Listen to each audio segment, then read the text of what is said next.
Y'all ready? This meeting will come to order. I've asked Commissioner Ford Little to lead us in the invocation and the pledge. Let's pray together. Our dear Heavenly Father, we praise and glorify you as the creator of all things. We thank you for this beautiful fall day that you blessed us with. As we gather this morning, this meeting, we ask that you be with agency staff and commissioners. Help us to make decisions that will best serve our state. We thank you for allowing us to live in this wonderful nation. We ask that you bless our nation, bless our state. Please be with the leaders at the national, state, and local levels. Help them to look to you for guidance. We ask that you bless the men and women serving our armed forces around the world who are working each day to ensure our freedom. We ask that you protect them from harm and give them strength in their duties. Likewise, we ask a special blessing on the men and women serving our agency. We ask that you protect them from harm, guide them in their decisions, and help them to recognize that those decisions will impact our resources for many generations to come. Most importantly, we thank you for the sacrifice of your Son. It's in his name we pray. Amen. Please join me in the pledge. I pledge allegiance to the flag of the United States of America and to the republic for which it stands, one nation, under God, indivisible, with liberty and justice for all.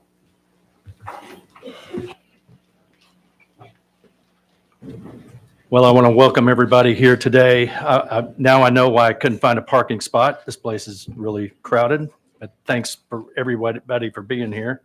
Before I get into our guest here today, I just want to recognize Chuck Yost with TDEC. Thank you for being here, Chuck. And a special recognition to a new commissioner, Andy Holt. Well deserved, Andy. Commissioner Holt. Thank you.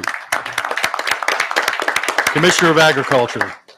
And then we have a number of visitors here today, and I'll try to read through these, and hopefully I don't mispronounce your names. Dylan Barnes, Gary and Linda Donnelly, Clarence and Laura Dyes, Jeb Beasley, Casey Moat, Bill Cooksey, Ryan Bailey, Sheila Westry, Ann Ayers, J.W. Worthen, Michaela Sandoval, Alexa Shanklin, and Horace Tipton. Thank y'all for being here today.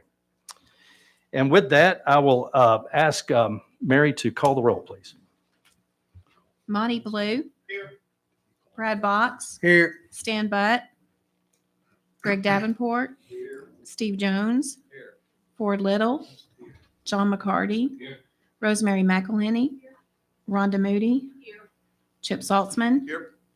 Haynes Torbett. Here. Steve Johnson. Here. Chris Devaney. Here. Chairman, we have a quorum. Thank you. Y'all have all been provided with a copy of the minutes from the last meeting. Is there a motion to approve the minutes? Is there a second? Second. All those in favor say aye. Aye. Motion approved. So I don't have any announcements. I do think that we had a good meeting the other day with the legislature. It was a good and successful meeting in our review. And I'd also like to thank our men and women with the TWRA who are serving with the Memphis Crime Task Force. They're putting their lives on the line, and I just want to thank them, and also just thank all of the men and women with the National Guard and all the other state agencies that are involved. I know that is a big sacrifice, but I do want to thank them for that. And having said that, I'd like to recognize Director Maxidon for a few comments. All right. Well, thank you, Mr. Chairman. Good morning, members of the commission. We got a lot of folks in the audience. Always good to see members of the public. And we've got some partner presentations coming up today that we're pretty excited to see. So thank you all for being here. Before we begin, I'd like to take a moment to recognize two individuals who made a lasting contribution to Tennessee's outdoors and conservation legacy. First is going to be Mr. Larry Ray that you see there on the screen in the middle. Larry was a respected journalist and a lifetime friend of the Tennessee Wildlife Resources Agency. He was the host of Outdoors with Larry Ray, a trusted voice for outdoor news across West Tennessee. Larry regularly featured TWRA staff, helping share our mission and engage the public. In 2023, you all recognized and honored him with a resolution recognition. With his service as president of Tennessee Outdoor Writers Association, he was a board member of the Southeastern Outdoor Press Association, an active member of Ducks Unlimited and the National Wild Turkey Federation. His impeccable character and distinguished career, Larry's passion for the outdoors will not be forgotten. The second is Dr. Dan Combs that you see there on the slide. He's a biology professor at Tennessee Tech University for 36 years. He inspired and educated generations of wildlife professionals. He served as major professor to 31 master students, 4 PhD students, and sat on over 100 additional graduate committees. Many of our Tennessee Wildlife Resources Agency staff members are proud to be among his students. Actually, we have a couple in the room with us today. His research focused on avian ecology, wetland management, wildlife conservation, including recent work that you all know of and have helped fund with Dr. Brad Cohen on Tennessee's Mallard Habitat Project. His legacy lives on in the lives that he shaped and the conservation impact that he made. A celebration of life will be held at Tennessee Tech on Sunday, October the 26th. Larry Ray and Dr. Combs both exemplified a lifelong dedication to the outdoors. On behalf of the agency and the commission, we offer our deepest condolences to the family and friends of both of those men.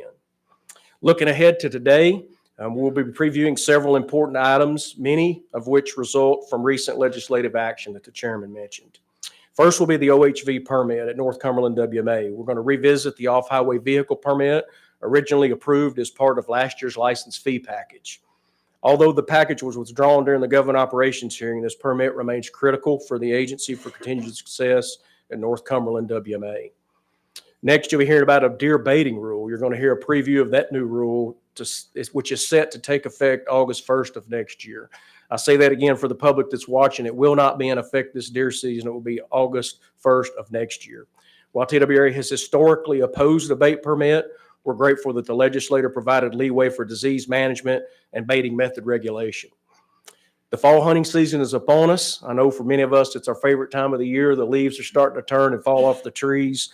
There's nothing better than the fall air in October, especially sitting in a deer stand, feeling that cool breeze and watching those leaves come off. Saw several deer moving this morning. Actually saw a buck chasing on the drive-in. So I know most of us are ready of those as fall enters as we kick that season off. We had a very successful velvet hunt, had a record harvest on that hunt. We're very excited about the one that's coming up this next weekend. That's our young sportsman's hunt. So if you haven't set a time to take a youth out, please be thinking about who you're going to take out this next weekend and carry a youth outdoors. Next on the agenda, we'll be recognizing some excellent staff. Today, we're going to introduce the Wildlife Biologist of the Year, the Wildlife Technician of the Year, the Biodiversity Biologist of the Year. These individuals represent the best of what this agency is about, and we're proud of the year-round dedication to wildlife and to public access in the areas that they serve in. Last is Commissioner Spotlight. Commissioner Rosemary McElhaney, congratulations to you. Recently, she was featured in Garden and Gun magazine. She was selected as one of their tier eco experts for the Champions of Conservation panel. This is a great sign of the caliber of the leadership that we have here today, and we're fortunate to have her on this commission. So congratulations for that. With that, Mr. Chairman, I'm going to turn it back over to you, sir. Thank you, Mr. Director. Before we begin, do any commissioners have any comments or anything to say? Hey, Jim. Yes, sir. Just one thing. I was going to ask the director, where we at on the depredation committee and moving forward with that? So we have put together what we're calling a working committee, and we have a meeting at Farm Bureau headquarters in the month of November with a lot of stakeholders and partners. We have a couple of commission members that will be serving on that. Is it November 6th? I'm looking at November 20th. So we've got a meeting at their headquarters with those partners on November the 20th. Not just deer depredation, but we're going to be looking at all issues facing this state with deer. We think it's good to get all of our stakeholders together in a room and try to tackle any issues that the state sees and all the stakeholders have there in November. Thank you. We'll now go to Mr. Josh Campbell, the Chief of Biodiversity Division. Have a ward presentation.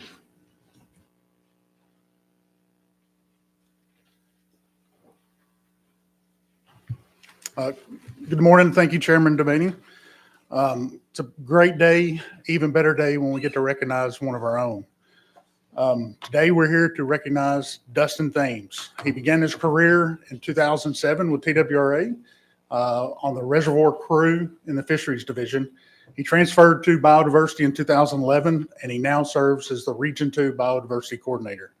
As with many of our agency staff, he's responsible for a number of job duties, which include supervision, coordination of biodiversity projects here in Region 2, review of scientific collection permits, and lands management project reviews as well. So today I'm going to tell you a few things about Dustin that set him apart from his cohorts, and I'm going to kind of break that into two sections: above and beyond, and below and beyond, and that'll make sense here in just a minute. So above and beyond, in addition to his day-to-day coordinator responsibilities, Dustin serves as the agency's BAT coordinator, in which he coordinates all agency survey and monitoring efforts related to bats. Also works across the state and collaborates with our many different partners and researchers. So as a part of this, Dustin compiles all agency data collected from both passive and active surveys annually, ensuring that it's formatted properly and uploads it to the North American Bat Monitoring Program. So this takes a tremendous amount of time. Currently, the agency ranks 14th in all-time contributions to this monitoring program, and actually second related to winter cave counts. So Dustin's efforts are integral to ensure the agency maintains contribution to such a large geographic monitoring program. Last year, Dustin applied for a competitive white-nose grant and received $50,000. These funds are used to support the agency's survey and monitoring efforts for bats, allowing the purchase of much-needed equipment and supplies and reducing the agency's contribution to those efforts. To date, he's secured over $200,000 in white-nose grants since assuming the role of the agency's bat coordinator. So another important part is Dustin ensures that we have lease agreements in place with private landowners here in Middle Tennessee. And these lease agreements cover 1,400 acres and allows the agency to access to private property. His dedication to fostering these relationships with these landowners is important as it allows the continued conservation of the federally listed Indiana bat. So Dustin began dedicating a portion of the white-nose funds to cave gating in recent years to limit access to sensitive sites here in the state. So during the past year, Dustin was instrumental in coordinating and constructing the largest power style fence around a cave on Chuck Swan W. May, and there's a picture of it here. He really doesn't want to take a lot of credit for this because it is a lot of staff that participate in it. That's kind of another defining characteristic of Dustin, but he was instrumental in coordinating and getting this project done. This fence in circumference is over 200 feet in length and used over 17,000 pounds of steel. It's a significant accomplishment and a remarkable feat, but even more remarkable when you know that Dustin is self-taught. Beyond just learning how to weld and cut steel, he also had to learn how to design the the cave gates and these fences properly, because you do not want to disrupt airflow and limit wildlife being able to pass in and out of these sites. But most importantly, Dustin takes the time to pass on what he has learned and what he has taught himself to his staff to increase project efficiency and professional development. So you can't talk about a bat biologist without talking about below and beyond. So as I previously mentioned, he's responsible for coordinating all the agency's activities related to bats, including acoustic surveys, mist-net efforts, and winter cave surveys. But he's also a participant in these same efforts. Despite the imposing nature of subterranean habitat, Dustin is undaunted by the challenges each survey poses. He'll haul kayaks across a lake in the wintertime to be able to float and survey in a flooded cave to count tricolored bats, or dangle from a rope 100 foot in the air to count thousands of endangered gray bats. He's one of 2 people in the agency that is called upon every 2 years by the Fish and Wildlife Service to survey Fern Cave. That's the largest gray bat hibernacula in the country. There's over 1 million gray bats in this one site. This survey requires hours of rope work and multiple 100-foot plus drops via rope. So while he's dangling on that rope, he's counting bats as he goes through.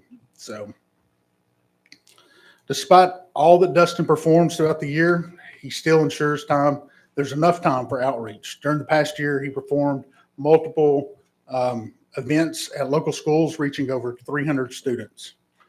In addition to speaking at local schools, he also led salamander hikes, spoke before the national chapter of the Tennessee Trails Association, the Nashville Grotto, and performed outreach in conjunction with the Tennessee Bat Working Group.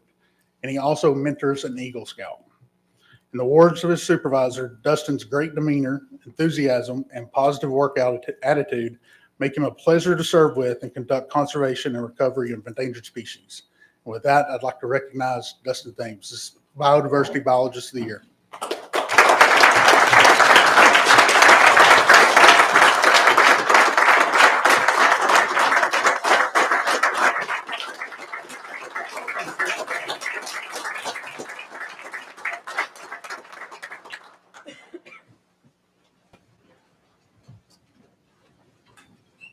Thank you and congratulations. Well, now, I'll now ask Joe Benedict to come forward with another award presentation.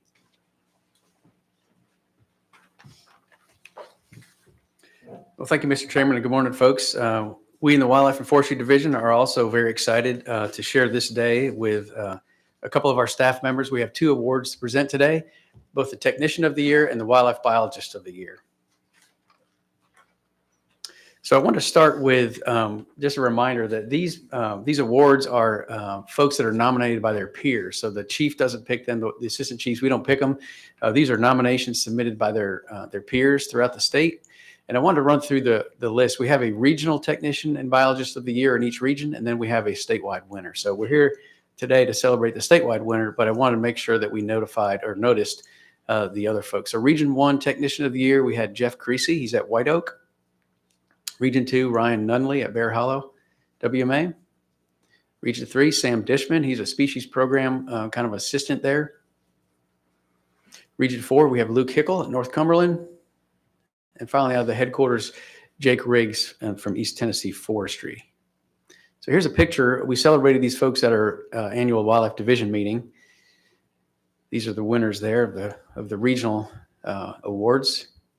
So this year's 2025 Wildlife Technician of the Year goes to this gentleman here. And I saw this picture as I was driving home the other day and pulled into my driveway and saw all the leaves that I've got to handle. And we need to get this guy, I think, a backpack leaf blower instead of a rake. So less calluses on his hands and maybe blisters.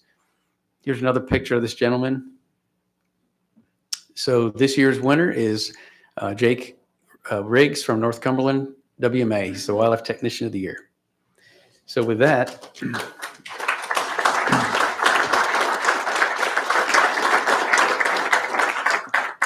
I'm going to read the excerpt that his peers provided as a nomination. Like I mentioned, Jake works in the forestry unit at North Cumberland WMA. In addition to his forestry work, Jake can be often found assisting other technicians with projects or as a right hand of the North Cumberland heavy equipment operator. Over the past year, Jake has shown an outstanding level of initiative, leadership, and devotion to the mission of wildlife conservation and land stewardship at North Cumberland WMA. His work ethic, problem-solving abilities, and unwavering commitment make him an invaluable asset to the WMA and to the broader conservation community. Jake consistently goes above and beyond the call of duty. He approaches every task, whether it's prescribed burning, forest stand improvement, invasive species control, or wildlife habitat restoration, with professionalism and attention to detail. His ability to assess on-the-ground conditions and adapt accordingly has helped streamline operations and improve habitat outcomes across thousands of acres. His background in farming and knowing what it takes to keep equipment functioning is something invaluable to the agency that Jake has. One of Jake's most notable contributions has been his leadership in implementing a new seasonal rotation schedule for forest management practices, which has increased both ecological diversity and public access. Well, road work, if you guys have been to North Cumberland, many of the commissioners have been to North Cumberland and ridden on some of those roads. Road work can be demoralizing given the amount of traffic the WMAs get. Jake is always smiling if you drive by him, whether he's on a tractor, a bulldozer, or a road grader. You see him always smiling. He can often be found throughout the regions, other regions of the state, assisting with road maintenance or moving assets or large equipment that other staff are not certified to move. So when you have to move a bulldozer across the state, Jake's the guy you want to call. Another example is Jake's accomplishment at Buffalo Springs. He saved the agency thousands of dollars by laying block on a 90-year-old building. I believe that was a fisheries building, if I'm not mistaken. Choosing to take time out of his regular duties to assist other units truly is the foundation of the unity we strive for across the entire agency.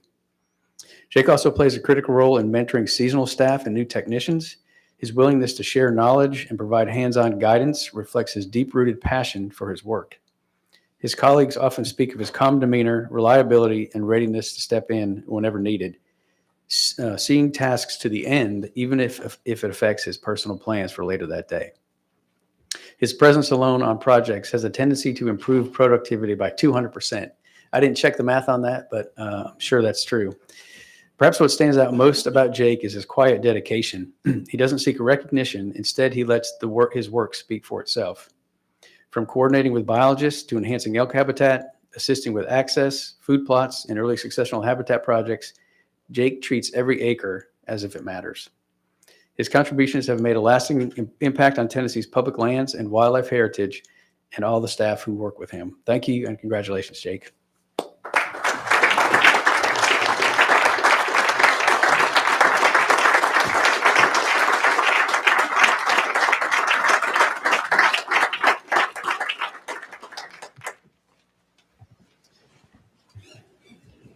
All right, moving on to the Biologists of the Year. We'll again go through each of the regional nominees as nominated by their peers.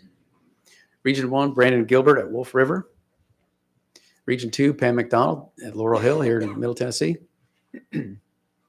Region 3, Don Chance at Catoosa. Region 4, TJ Sexton, also at North Cumberland. And here at headquarters, Jeremy Albright, East Tennessee Forestry. Again, here's the photos of those folks at the Wildlife Division Award ceremony that we had. And this year's 2025 Wildlife Biologist of the Year is I guess I did this wrong. Just share a few pictures. We did this last year, I think, with our Biologist of the Year. So some of these pictures will be telling if you notice the hairstyle, perhaps. So this year's winner is Pam McDonald from Region 2, Laurel Hill. Pam has been a pillar of the agency for nearly 30 years. Excuse me. She began her career in Region 1 as a dispatcher shortly after college and later became a wildlife officer who served across 3 counties protecting her resources before taking her current role as wildlife manager at Laurel Hill WMA in Region 2. From the beginning, Pam has placed hunters at the heart of her work. Every decision she makes is driven by a commitment to serve her constituents and enhance their experiences afield. Early in her tenure at Laurel Hill, she battled and ultimately learned to manage bicolor lespedeza, a challenge emblematic of her resourcefulness and determination. Since then, she's continued to develop and implement forward-thinking strategies for the betterment of both the land and its users. Pam's leadership is defined by initiative and vision. When funding became available to enhance some shooting opportunities, she spearheaded a project to bring an existing trap house up to competition standards. Not stopping there, she secured the construction of an additional trap house to expand youth shooting opportunities. This year alone, Pam reclaimed 170 acres of storm-damaged land to support native quail populations, oversaw the removal of invasive hedgerows, expanded herbicide efforts to control bicolor, managed bridge repairs, and continued annual plantings of corn, clover, wheat, and doves of plenty, which I guess is a food plot mix, across nearly 100 acres. She also maintains 49 miles of church road, and if that's critical infrastructure that demands constant upkeep. She and her crew are also quick to pitch in during peak CWD sampling periods. At Laurel Hill, she personally manages those collections, and she organizes a highly successful annual youth deer hunt, where she hosts approximately 80 youth hunters. She also assists with the youth squirrel hunt and also hosts visiting Eagle Scout groups. Pam's commitment to inclusivity is evident in her provision of accessible hunting options. She has thoughtfully placed and reserved shooting houses for hunters with mobility challenges, offering them opportunities often difficult to find elsewhere. Her passion doesn't end at the WMA gates. Pam is deeply rooted in her community, coaching her daughter's scholastic clay team, coordinating gun safety classes with the Fellowship of Christian Athletes, and teaching Vacation Bible School at her church. Pam is resourceful, dedicated, compassionate, and endlessly generous with her time and expertise. She leads with compassion and leaves a lasting impression on everyone she meets. Thank you, Pam, and congratulations.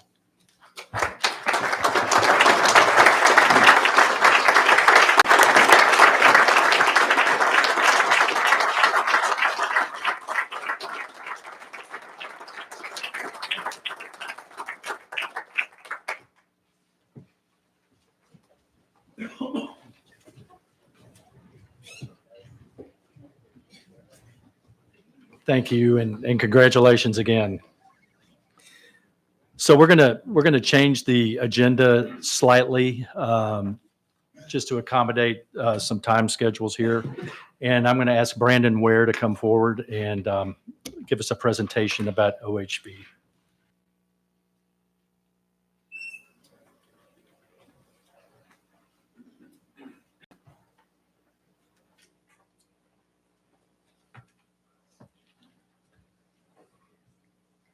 Make sure I know how this thing works here.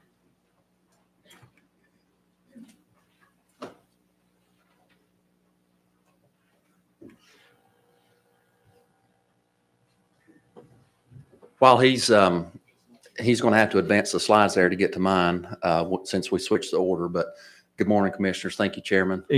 And Brandon, let me just add that following your presentation and commissioners' questions, I'll invite any members of the public that want to address us right after that. Yes. If they want to. Thank you. Yeah. Well, good morning, commissioners, and thank you. I'm here today to present a preview of the OHV permit rule and the changes that we propose to make to that. When this group came together in 2022, we knew that the OHV program had grown exponentially over the years since it started in the early 2000s. And we also recognized the environmental impacts that the program was having, that the riders were having, siltation, runoff, erosion, rutting on the roads and trails. Recognized that there was a shortage of staff and equipment and funding for that. And so we started looking into how we could address those issues. Whenever we started looking at it, the first place we started was the TCA, the Off-Highway Vehicle Act, that created the program and granted us the authority to administer it. This act recognizes the increased use. It authorizes us to establish and implement a program and directs us to look at the impacts that it's having and allows us to set fees and regulations associated with it. As we looked at that, though, it also goes on to state that any funds received under this program should be used exclusively for funding the program. And if we use any additional funds or other funds, that would be considered a diversion of funds. And whenever the program was started in the early 2000s, we created a North Cumberland user permit, a special use permit for the riders to purchase to ride OHVs. And we allowed hunters that had a valid hunting and fishing license to be able to ride if they had a hunting and fishing license or WMA permit. Over time, in 2015, we went back and created a high impact conservation permit, which also serves on other WMAs for bicycle riding, hoofed animals, or ATV use. But that was intended for the riders at North Cumberland. We continued to allow the use of a hunting and fishing permit to be accepted if they had a valid hunting and fishing license to be able to ride. And that price point is lower than the high impact conservation permit. So over time, people have recognized that and have generally, the majority of them will buy a hunting and fishing license and a WMA permit to ride at North Cumberland. That makes it difficult or impossible to track the number of riders and how much funding is generated from that program. And so that's why we're trying to create a dedicated funding source for the OHV program to maintain the roads and trails of North Cumberland. So with that, we went to the staff and asked them, how much does this program cost? What would it take to fund this program at an optimal level if we could mitigate all the stream crossings and update all the roads and trails on the WMA? And they came back to us based on estimates of what it costs per mile, what the stream crossing mitigations, culverts, bridges, things like that would cost. And it's upwards of $6 million if they could do everything that they needed to do to operate this program where it should be. And these are just some examples. You can see at $2,000 to $5,000 a mile of trail, 300 miles. Most of them need maintenance 2 to 3 times a year. The gravel dressing, just to put gravel on, is 7,000 miles. To rework the roads is 25 to 30,000. A lot of that would have to be contracted. And then you can see the prices there on the culverts and bridge crossings that we would need to construct. If we just did the trails once a year and 1/10 of the road miles, and then threw in a couple of stream crossings each year, that's going to be a minimum of $3,000. So it's easy to see how they came up with their estimates and the price point that we need to manage this program. So with that information, we came back and in 2023 proposed this same permit. But at that time, we were proposing a permit per person, similar to the private parks at Windrock and Brimstone. Most of them charge per person. And so we used the estimate of the total amount for the program and what we thought we knew about the riders at the time to bring this to the commission. At that time, the commission and with discussions with Cora and the rider groups, we recognized that we didn't have the appropriate information that we needed about the riders and their use of the area. We needed more data on that. So the commission directed us to go and learn more about that before we proceeded with the permit. So we funded a UT survey with Dr. Pudyal at UT to gather more information on the use at North Cumberland and get a better estimate of how many riders we actually had so we could derive a price point. And whenever they did that, they estimated there were about 30,000 individual different users per year, about 15,000 OHVs. And what you'll note here, the majority, which staff had already recognized, the majority of those, about 70%, are non-residents. So we've got people coming in from surrounding states to use that resource and then go home. And on average, they're taking about 6 trips a year, staying about 2 weeks or total 2 weeks per year. And there's roughly 2 people per vehicle in most cases. So with that new information, we came back in the end of last year in 2024 with this proposal. So we simplified it from before, and this would be a per vehicle fee. And this is what we proposed to the commission last year. You can see the annual rates there, $200 and $500. At that time, in last winter, Cora, the Campbell County Outdoor Recreation Association, through discussions, also came back with their own proposal. A couple of things that you'll note here, their price point on the annual fee was about half of ours, and they also proposed a 7-day permit to provide additional options to those riders. We also, just as a reminder, we had looked at Brimstone and Windrock, some of those private parks around there, and they're adjacent to North Cumberland. They charge per adult, per person on the vehicle, and this is their annual prices per person.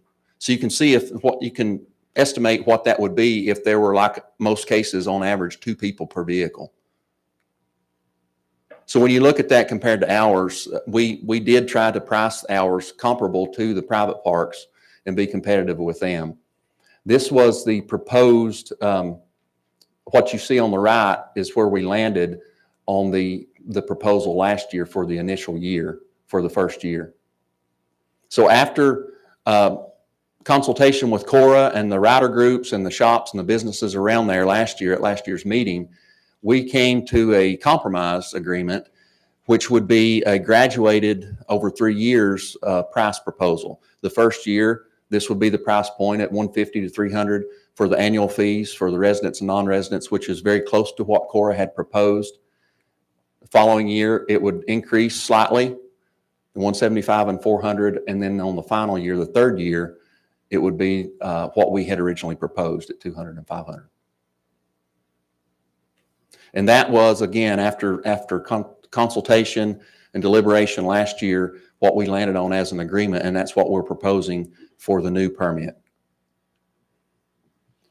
So we have to make, in order to effectuate the permit and get it established, we had to make changes in two different rules on the books. The first being the license and permit rule. So the changes that we made in that, we established a separate section specifically for the North Cumberland Wildlife Management Area OHV permit that will establish the permit fee structure. So there, it outlines that, which I just mentioned. It also sets the regulations which state that the permit is required for all OHV riding on North Cumberland, and it's a permit for each vehicle, at least one adult in each vehicle, and it's a supplement to any other licenses or permits. So a hunting and fishing license will no longer suffice to ride on North Cumberland.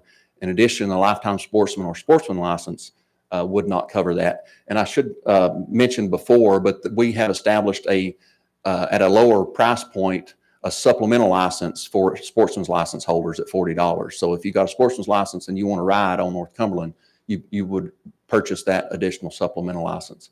And then the second bullet is that if you are accepting payment for guiding on North Cumberland, you have to purchase the guide license. The second rule that we had to amend, just slight amendments to, we created a new section, was the rule for the WMAs. And if you'll notice on that second bullet point, it's just the same language that states that an OHV permit is required for all OHV riding on North Cumberland. So those are the changes that we will need to make in those two rules to establish this new OHV riding permit so that this program is self-sufficient and self-funded. We will have public comment on the proposed rules. It'll open today and run through November 14th. And this is the web address that you can go to provide your comments, or go to our webpage and look at the public notice comment period. With that, commissioners, I'll try to answer any questions, and I have Region 4 staff from North Cumberland and Region 4 here to assist me if needed. Thank you, Director. Are there any questions of commissioners? Any comments from commissioners? Commissioner Saltzman. When we change something dramatic, like not letting them use a hunting and fishing license anymore, how do we let people know? We will. And if you say we put it on the website, that ain't gonna cut it. Well, it will be there. I'm sure Emily's here. We'll do media announcements, website. It'll be in the hunting guide published. Leading up to this last year, we had a document that we had produced and distributed. So through various outlets. I just think, and I may be the dimmest commissioner up here, but when we change rules, I have to call Jason sometimes before I hunt to make sure I got the right license, and I got a master's degree. And so if these guys have been doing it since we've been doing this for 20 years with hunting and fishing license, that is going to be a really hard thing to tell people, okay, you can't do that anymore. Yes. So I think what we need to do is, as we change the rule, I agree with the rule, by the way. I mean, I will vote for it, but we've got to really look at how we communicate that and let our officers out there on the field know whether it's a year grace period or something, because it's going to be a real challenge for somebody riding in those mountains for 20 years that just had to have a hunting and fishing license.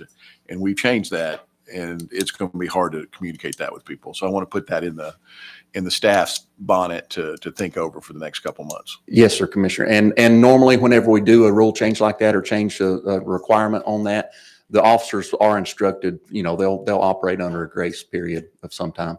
Good. Thank you.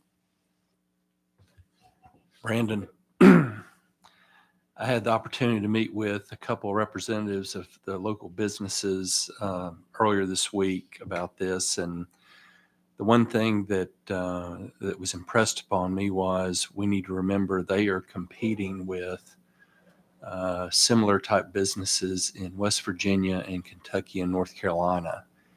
And one of the things that was pointed out to me was when you're looking at the numbers or the cost, we need to be thoughtful about that, because it impacts not only their businesses, but as we're all aware, sales tax, et cetera, in the communities that are around that. And I think one of the things that was raised with me in particular was If you look at the second and third years, going up to $400 for the annual non-resident and $500 for the annual non-resident could really have a significant impact on their numbers. And so as we're revisiting this, I know we talked about it last year, I think that's something that at least I've been asked to raise with this group, that we contemplate that or consider that, as well as agency staff, as to what impact that's going to have on their businesses and the economies in that area. Now, what's the right number? I don't know, but I can see if you go from whatever the number is now to $300 next year and $400 the next year and $500 the next year, that's pretty significant increases. So as we're talking about that, and I'm not suggesting that the monies aren't needed for the purposes that Brandon just shared with us. We have to be good stewards of the land, and if we don't take care of the land, they're not going to have their businesses. So we've got to measure that and figure out a reasonable compromise. But that was one thing raised with me that I wanted to share with this group. Yes, sir. Commissioner? One of the things I know we talked about too, because Commissioner Little's exactly right. We talked about the economic impact for the communities, and not just for their businesses, but for the state of Tennessee. This is where, once again, the TWRA is mandated that we spend our money to maintain the resources. People come in, they spend sales tax, they spend gas tax, and the state of Tennessee benefits from that. And I know we discussed an economic impact report. Will we have that by December, when we are going to actually vote on this?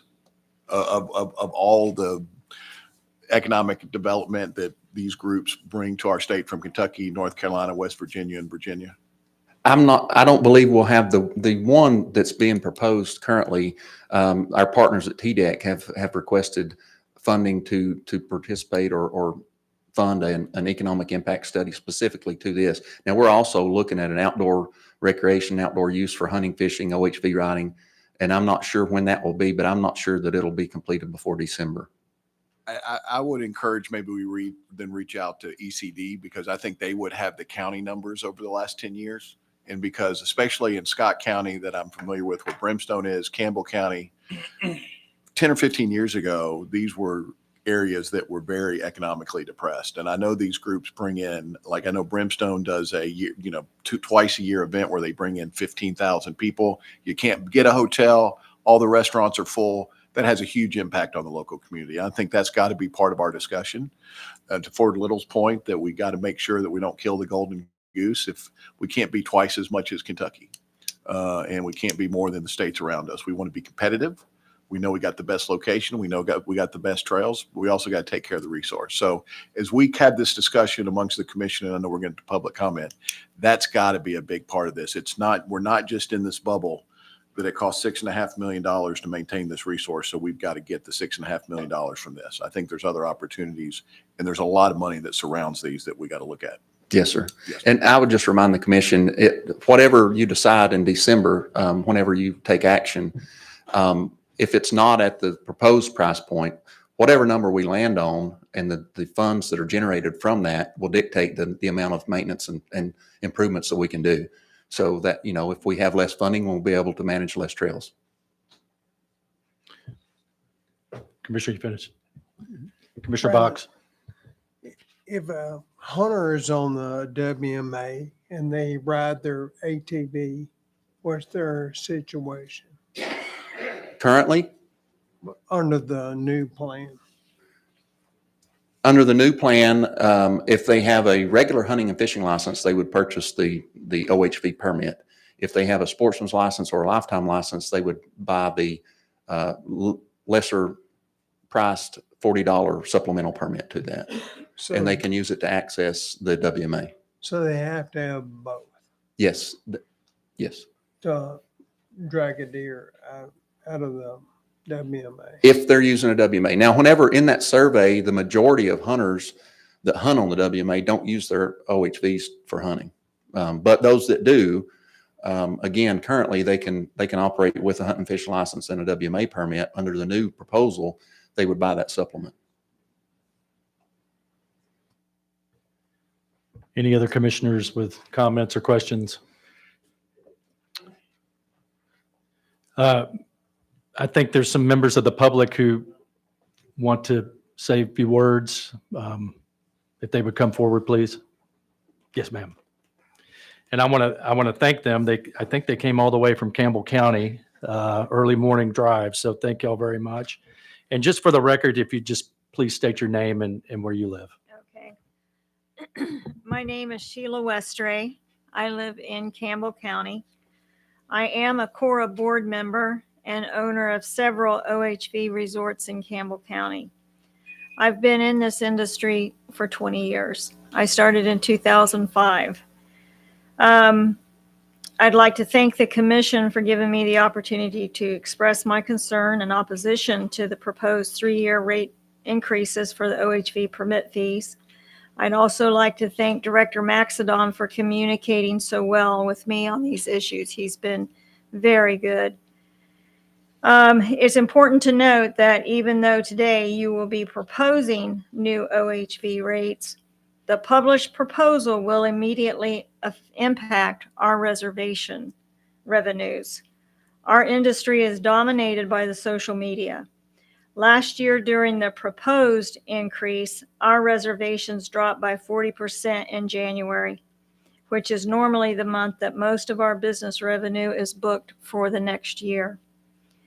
I'm simply asking that the commission approve the first year rate plan only. And by that, I mean, please do not publish the second and third year increases yet, because that $500 fee is all that the Facebook trolls are going to see. The social media discord will drive our customers away to neighboring states, which will welcome them with open arms. Personally, I would like to see the rates considered, and I have a handout here if it's okay to leave it with you. And I believe that the revenue outcomes will exceed the expectations, because at this point, they really don't know what is spent on OHV. I've been there 20 years. I can tell you from my own experience that it's probably going to generate around $3 million just in OHV sales.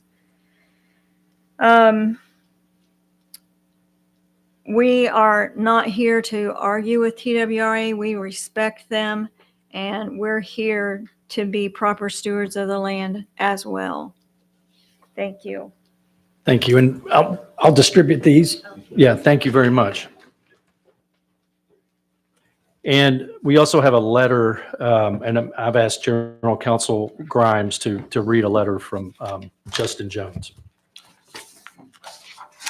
Yes, Mr. Chairman. This is a letter from Justin Jones, owner of Ride Royal Blue ATV Resort and Campground, the largest and oldest ATV campground in Campbell County. I'm sorry for my absence, but I was only very recently made aware of this meeting and have prior commitments I need to uphold. A lot has transpired for us since last year's proposal. Our business is down this year again for the third year in a row. The first quarter was especially bad, 40%. Based on feedback we got from customers, it was largely due to the OHV rate proposal that was published last December. The non-resident annual being increased from $130 to $300 with year 2 and 3 optional increases to $400 and $500 caused the most blowback by far. This was also the first year since I've owned Ride Royal Blue that we were not sold out for the 4th of July holiday, which has no doubt had to do with the riders anticipating last year's proposed rates going into effect on July 1. We've also seen Kentucky and West Virginia get much more aggressive in their marketing efforts to solicit riding business away from Tennessee. They're trying to capitalize on the uncertain rate situation here. The rate proposals over the last couple of years, fair or not, give riders the impression that the TWRA is not entirely supportive of OHV riding here. It also gives people the impression that TWRA is trying to force users to make up for the fact that OHV funds have been misappropriated for 20 years, and now the TWRA is trying to play catch up. With all due respect, it's not an overnight fix. The increases being proposed range from 33% up to 285%. The non-resident annual would stand to go up 131% in year 1. How would you feel if you went to McDonald's one day and your favorite combo meal was $10, then the next day it went up 131% to $23.10? You'd probably start buying your burgers somewhere else. It also gives people the impression that the TWRA wants to edge out lower and middle income riders. And public land is supposed to be accessible for as many people as possible, not just the wealthy few that have the fancy machines. My firm belief is that prices need to remain unchanged and allow revenues to increase through increased ridership, or modify the current proposal by doing away with the 7-day option, keeping the daily and 3-day prices where they are, and dropping the annual prices from $300 to $200 for non-residents and from $150 to $100 for residents, and tie any further rate increases to CPI after year one in accordance with Tennessee law. Again, that was Justin Jones, owner of Ride Royal Blue ATV Resort and Campground. Thank you. Are there any other members of the public that'd like to comment on this? We'll have that later in the, oh, about this. Okay, sure, certainly. Come forward, please. Yeah, Fred Walker. I'm also on the board of directors of the CORA, Campbell County Outdoor Recreation Association. And as I understand it, what you are proposing is what CORA suggested. That wasn't what I saw on the TWRA website. And so I just want to confirm that, and I am in support of that. But I also agree with Sheila that the increase may be coming too fast. And so I agree that just only publish for the first year, please. That's it. Thank you. Anyone else? Well, thank you all. And again, thank you for traveling so far. And we really appreciate the comments, and we'll take all this in consideration. Thank you very much. I think we'll take a quick break, and then about a 10-minute break, and then we'll come back. We're moving this thing along pretty well. So thank you for your patience.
We're going to bring this back to order.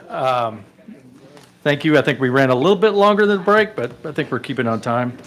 I want to again thank all the visitors here today. I know that we have members from the Tennessee Wildlife Federation, the TFWC, the Nashville Sportsman's Club, and the Flintlock Group. I just want to thank you all for all you do, and thank you for being here. With that, I'd like to ask Joe Benedict to come forward and give us a presentation and a preview of the baiting rule.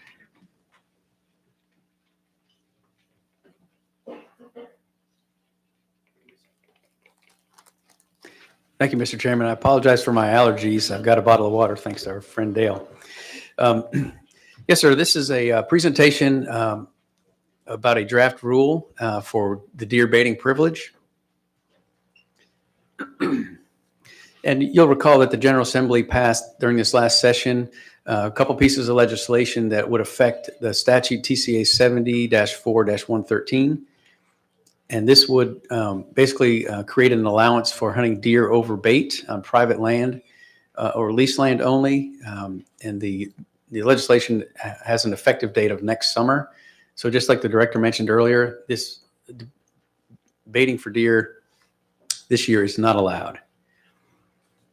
Also in the legislation is that this will be an annual license issued the same way as hunting licenses. It'll be issued to individual hunters. There was some questions about, are you licensing a bait pile or a site? This is for individual hunters. That legislation also set the fees, $50 for residents, $100 for non-residents. Also the allowance that this can be adjusted, and there's no exemptions. So if you buy a sportsman license or you have farmland that you hunt on, there's some exemptions. This baiting permit would not fall under any exemption. So everyone hunting over bait must purchase this license. This statute also provides for the agency to, without refund, suspend the use of the baiting privilege for the spread of disease,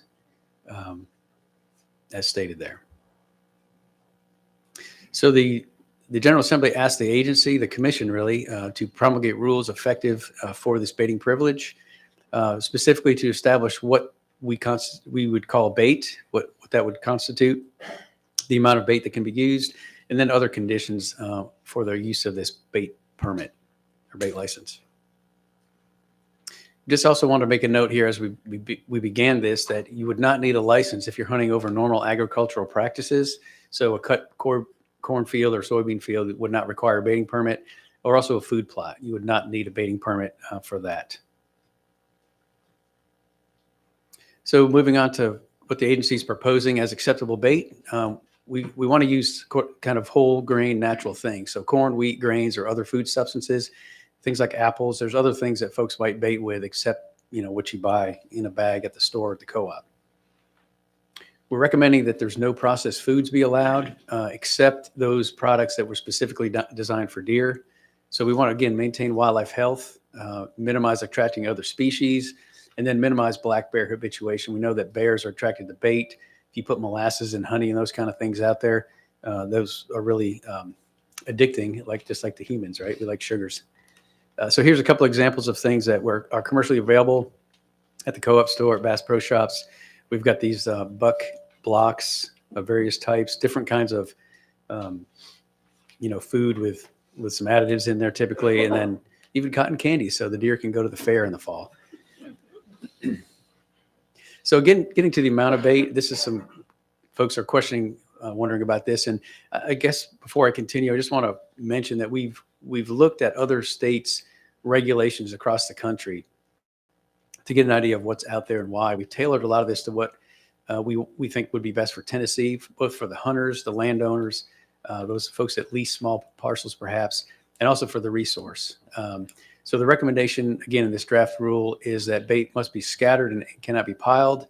Also, we do not want trough-style feeders. We don't want those to be used for bait. When we think about, folks baiting and how they might apply the bait, you can go to the co-op unit and buy a 50-pound bag of corn, right? And a lot of folks would fill up a 5-gallon bucket, put it on their four-wheeler, and go out to their place to bait. So the recommendation is that the maximum amount of bait that could be placed at a site, at one site, would be 5 gallons or 25 pounds during a 24-hour period. So the 5 gallons, 25 pounds is the same thing. You fill up a 5-gallon bucket, it's about 25 pounds, a half a bag of corn. So if you have a feeder, a commercially purchased feeder or a gravity feeder, obviously feed can be more than that because only 5 gallons for 24 hours would be put out on the ground or the landscape. So this is what we're trying to avoid. That's an old picture off the internet. Sorry, it's grainy, but other states have dealt with baiting wars, and that's a big pile of corn. I don't know if it came out of a dump truck or a tractor wagon, but we're trying to avoid that on the landscape. And so that's part of the reason. We've talked about turkeys for a number of years here. Roger Shields, our turkey biologist, has shared with the commission, the public, the concern with aflatoxins. And so here's a picture of sort of dry corn on the left and corn with aflatoxins on the right. So when bait is left on the ground, it has an opportunity for a long period of time. It has an opportunity to collect moisture and grow this fungus, which is detrimental to wildlife, particularly turkeys and other sort of small mammals and birds. So we're trying again with this 24-hour period amount of bait. We're trying to eliminate and reduce that as we can across the landscape, and also make it fair for hunters. With neighboring properties, we don't want folks with maybe more economic margin in their budget to buy more corn, et cetera. So moving on to the number of sites, we want to make sure that small landowners, if you have a couple of acres and you back up to like a lake, Percy Priest or Old Hickory, and you've got some woods and deer travel through there, we want to make sure that those small landowners could bait. So if you have less than 5 acres, you can have one feeder or a bait site allowed.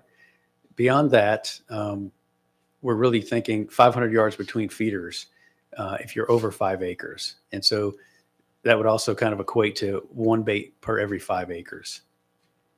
And another piece of this I'll get into here in this other condition. So we know it's not legal to hunt deer, turkeys, or bear, right? Other big game are not allowed to be taken over bait.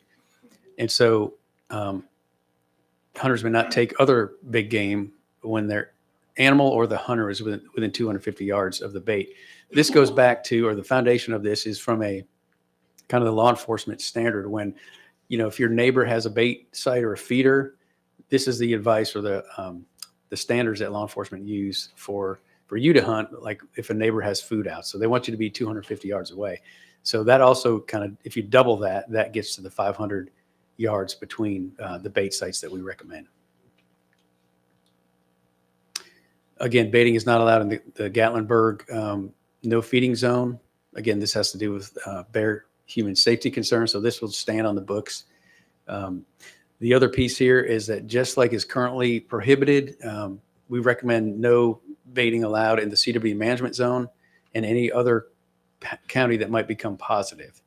So that would be a prohibition that's on the books and would fall into effect immediately if a new positive county came along. And the reason for this, you guys, the commissioners, have heard all this, but there's a lot of studies that show CWD prions, right? The causative agent in this, they're shed in their saliva and other bodily fluids. They're deposited in bait sites, and then they're transferred, right? As deer and other animals come into contact with those, they take them from a very concentrated place and spread them. There's actually a study where raccoons, they excluded deer from feeders, and they had raccoons and squirrels and other things that were eating the corn, going back and forth between the feeders. And even though those animals, the raccoons and deer and squirrels rather, weren't susceptible to CWD, they spread those prions. So feeders that didn't have deer near them had prions because of other animals. So again, the commission's done a lot of work in the last, since 2018, on ensuring we do the best we can to limit the spread and distribution of CWD. And so this is an important piece of this rule. We're appreciative to the General Assembly for putting this allowance for the commission, you guys, to carve that out for disease. A couple other conditions.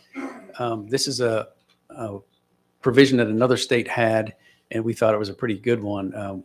We're recommending that hunting over bait is prohibited on in holdings bounded by all sides by a WMA, a refuge, or public hunting area. So again, a property that's landlocked, obviously with access, we recommend no baiting. What we don't want to do is have a bunch of hunters concentrate on that landowner's border.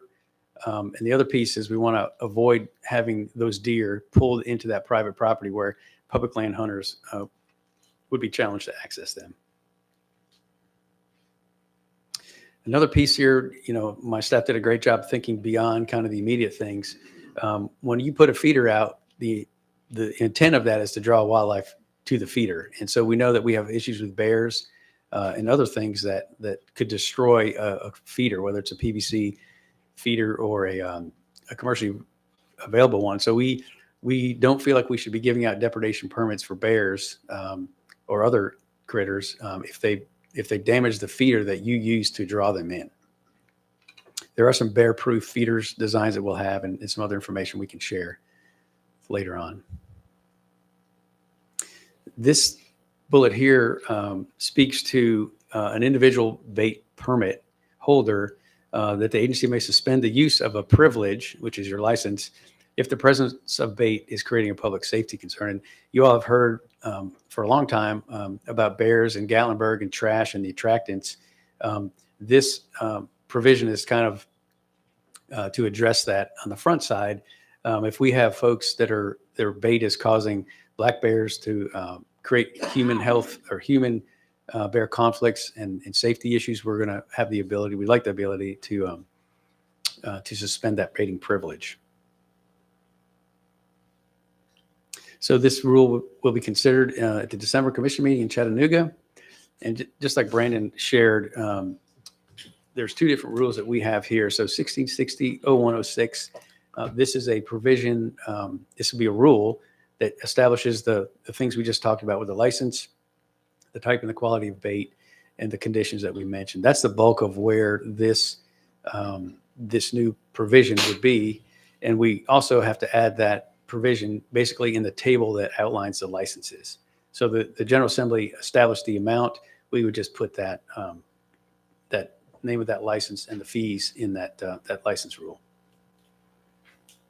So again, the comment period is open from today through November 14th. There's an email there you can send your comments to. Also note that we'd like to have the subject line deer baiting rule just to help organize those comments as they come in. You can also go to the bottom of that web page there if you don't take that email down or you get it wrong somehow. So with that, I'm happy to take any questions. Are there any questions or comments? Commissioner Little. I have two comments. The legislature has made the decision it has, so I guess it doesn't matter whether we agree or disagree, but I have two observations. Number one is, or a request. Number one is, I don't see the fairness of someone shooting a deer while it has its head down eating corn at the, for lack of a better term, the trough or the feeder. And I don't know what flexibility we would have to say you can't shoot a deer while the deer is basically acting like a cow and eating the corn at the base of a feeder. Now, I don't know if you call that line of sight or whatever, but to the extent that the agency staff could look and see, is there any way to put some reasonable limitation on hunters not to do that? Because I don't see any fairness or sportsmanship in doing that. The second is that I talked with a commissioner in another state earlier this week, and he said that their raccoon population has gone up significantly, which we all know will probably have an adverse impact on our turkeys.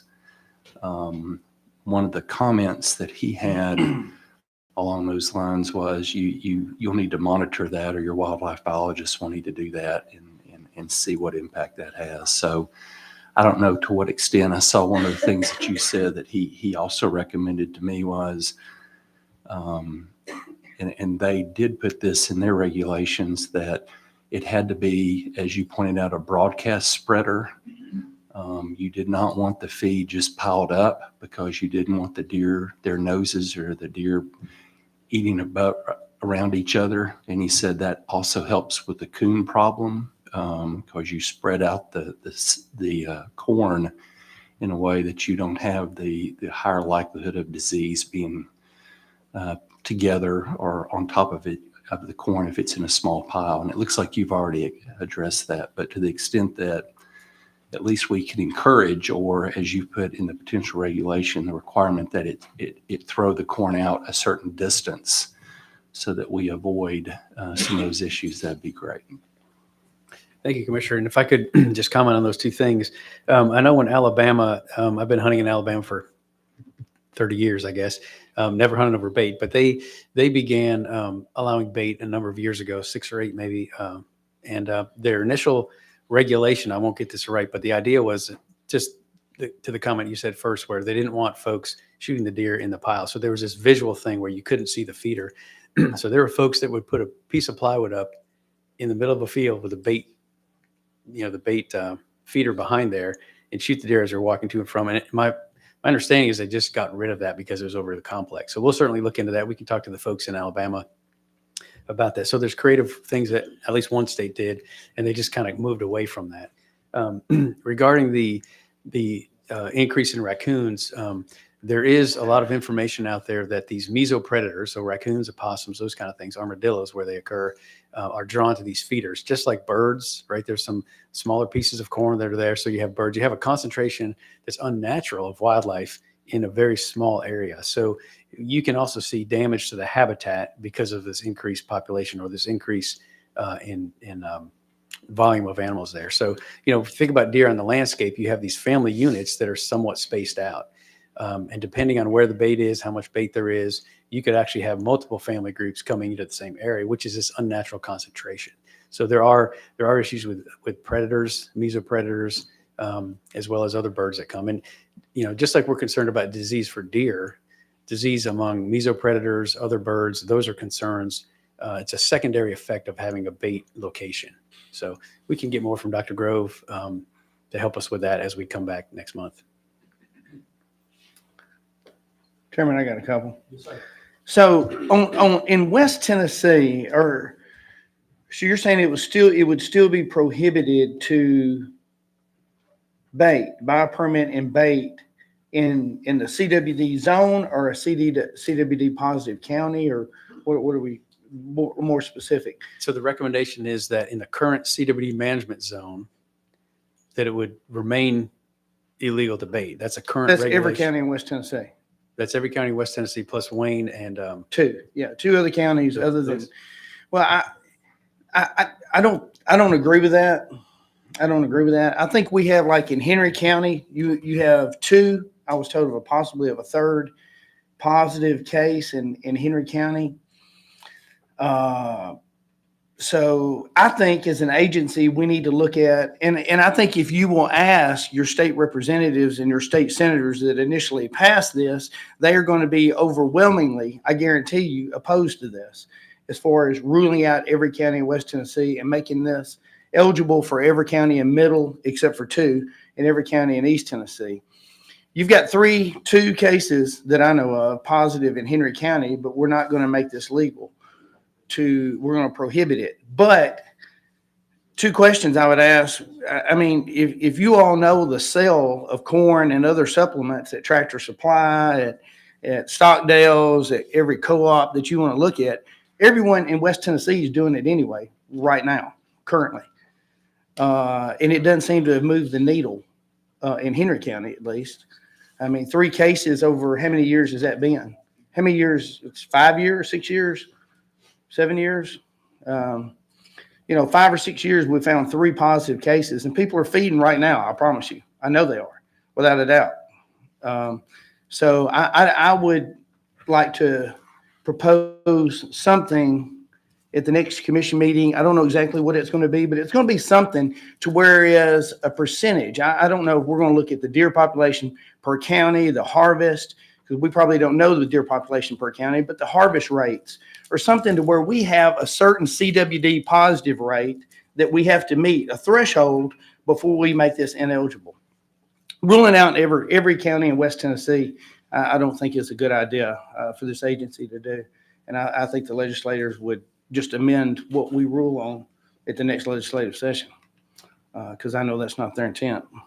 And my second question is, I know feeding deer right now is illegal.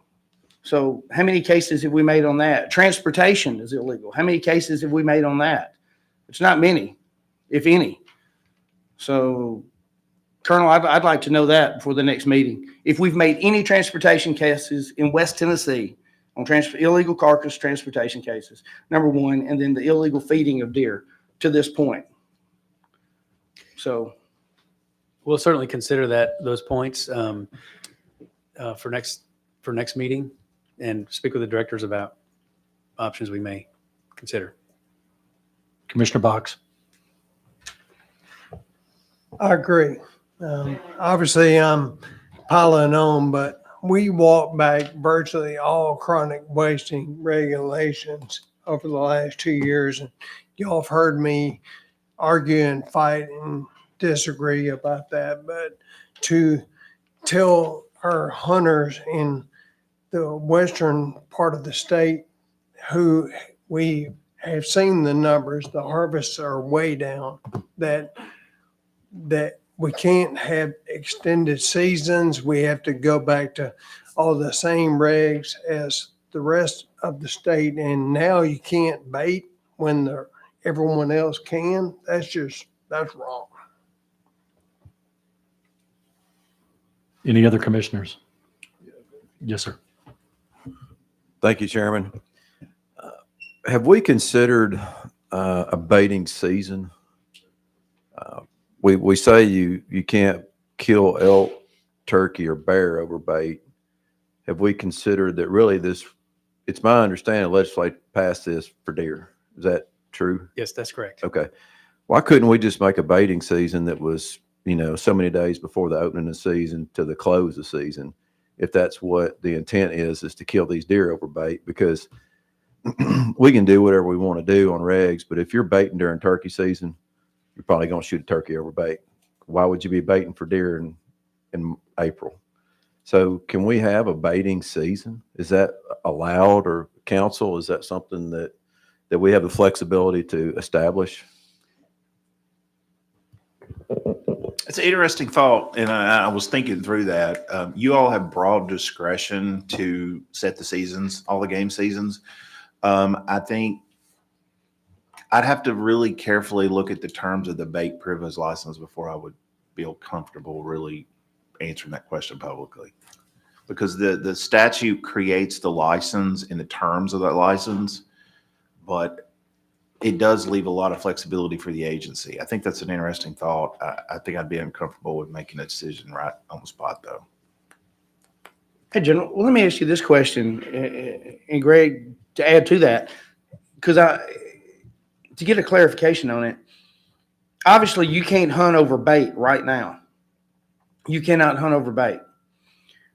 What if someone piled up bait right now? Is that illegal by proclamation? It's not by TCA code, but is that illegal by proclamation right now? Yes. So it's illegal as it is right now. So you can't pile corn up to take pictures of them on your private property right now. Well, the issue is about the act of hunting over the bait. Right. That's the offense. But the simple act of just piling corn up right now that you're not even going to hunt over is still illegal by proclamation. Is that correct? I don't That's in think so. violation of our CWD guidelines. In the I don't CWD think it management is. unit. So, Council, let me comment on that. So to answer your question, you can place bait out as long as you're not hunting over it for photographs. I think you're probably talking about trail camera use. It would have to be removed 10 days before hunting it. Now, it's excluded in the CWD zone. You cannot place bait there. So is it illegal in a CWD zone right now? It is illegal, yes, sir. So that's what I'm talking about. It's illegal right now just to pile corn up. And Commissioner, if I could make one comment. Now, it could be changed, but when we first met with the members that brought this to us, we talked to them about the CWD zone, and they supported not allowing bait in the CWD zone.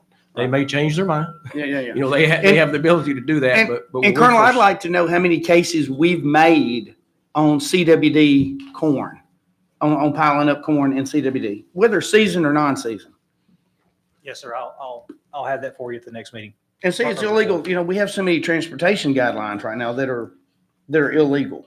You can't pile up corn right now just to photography reasons. That's illegal in a CWD zone. Right. I just want to make sure I was right on that. I thought it was.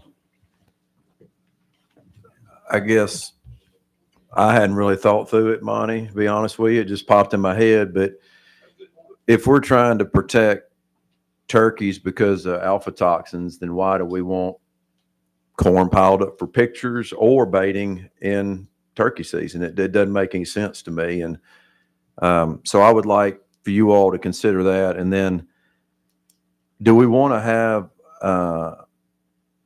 our rules say you can't kill a bear, turkey, or elk over bait? Or do we want to say you can only kill deer over bait? Because there could be some vagaries if someone was looking for a loophole. Well, I'm out here baiting for coons. And I don't have the rules in front of me. I'm just saying if the legislators pass this rule to bait for deer, then do we just want to specifically say you can only bait for deer instead of excluding, or maybe we do two sentences. You can only bait for deer. You cannot bait for any other animal or something like that. Just a clarification. Thank you. Can I make one more point too? I want to clarify the feeding discussion. I pulled up the rule, the CWD rule about feeding of wildlife within a CW management zone. And what it says is within a CW management zone, the placement of feed, grain, salt products, minerals, and or other consumable, natural or manufactured products is prohibited. The prohibition in section 1 does not apply to the following: feed placed 100 feet of a residence or occupied building, feed placed in such a manner to reasonably exclude access by deer, feed placed as part of a wild hog management effort authorized by the agency, or feeding minerals from normal agricultural practices, normal forest management practices, or crop and wildlife food production practices. So basically, if you have a 100-acre farm and you're wanting to take pictures of deer with your trail camera right now, and you put corn out, that's illegal right now.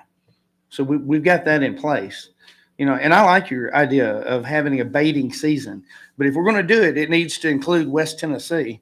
And if we want to come up with a percentage or an idea of our two worst counties in West Tennessee are what, Fayette and Hardeman. And they are very prevalent with CWD.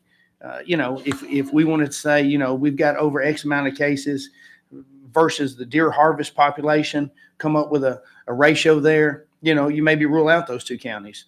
But a county that's got one positive in the whole county, or a county that's got two positives, and not allow them to feed, that doesn't make good sense. Yeah. Commissioner Ballou, I think that we need to do some more work on figuring out what that threshold is, because we're going to have another positive somewhere. So all of a sudden you go from, well, we got one positive, just one county east of the Tennessee River. Now there's no baiting there. So we need to have some type of enforceable threshold where it's not just every year it all changes again. It needs to be something that's thought through. And I would just challenge the agency to come up with that. And maybe their answer is, here's what it is, and it didn't change anything. But I support just at least looking at that. Any other questions or comments? Are there members of the public that would like to make a comment? Thank you, Joe, for your presentation. Thank you. All right, we'll now go to Josh Campbell, Chief of Biodiversity. He's going to give us a presentation on threatened and endangered species rule.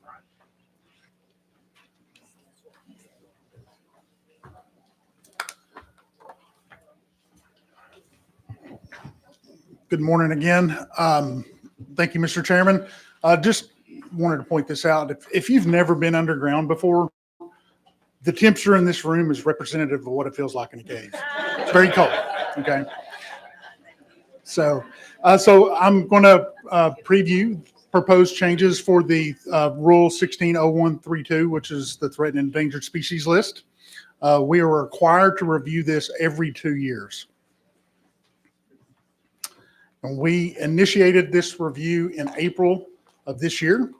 And all the work that's been performed as a part of that review includes going through the current list and making sure the species there were those listings designations were still relevant.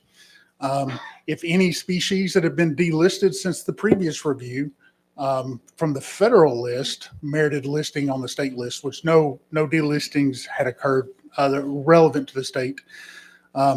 Additional, we want to make sure that there were no additional species that needed listing, so we reviewed those and we scored additional species that aren't on the list just to keep up with their statuses throughout the state. But most importantly for this year, we adopted a set of standard nomenclature.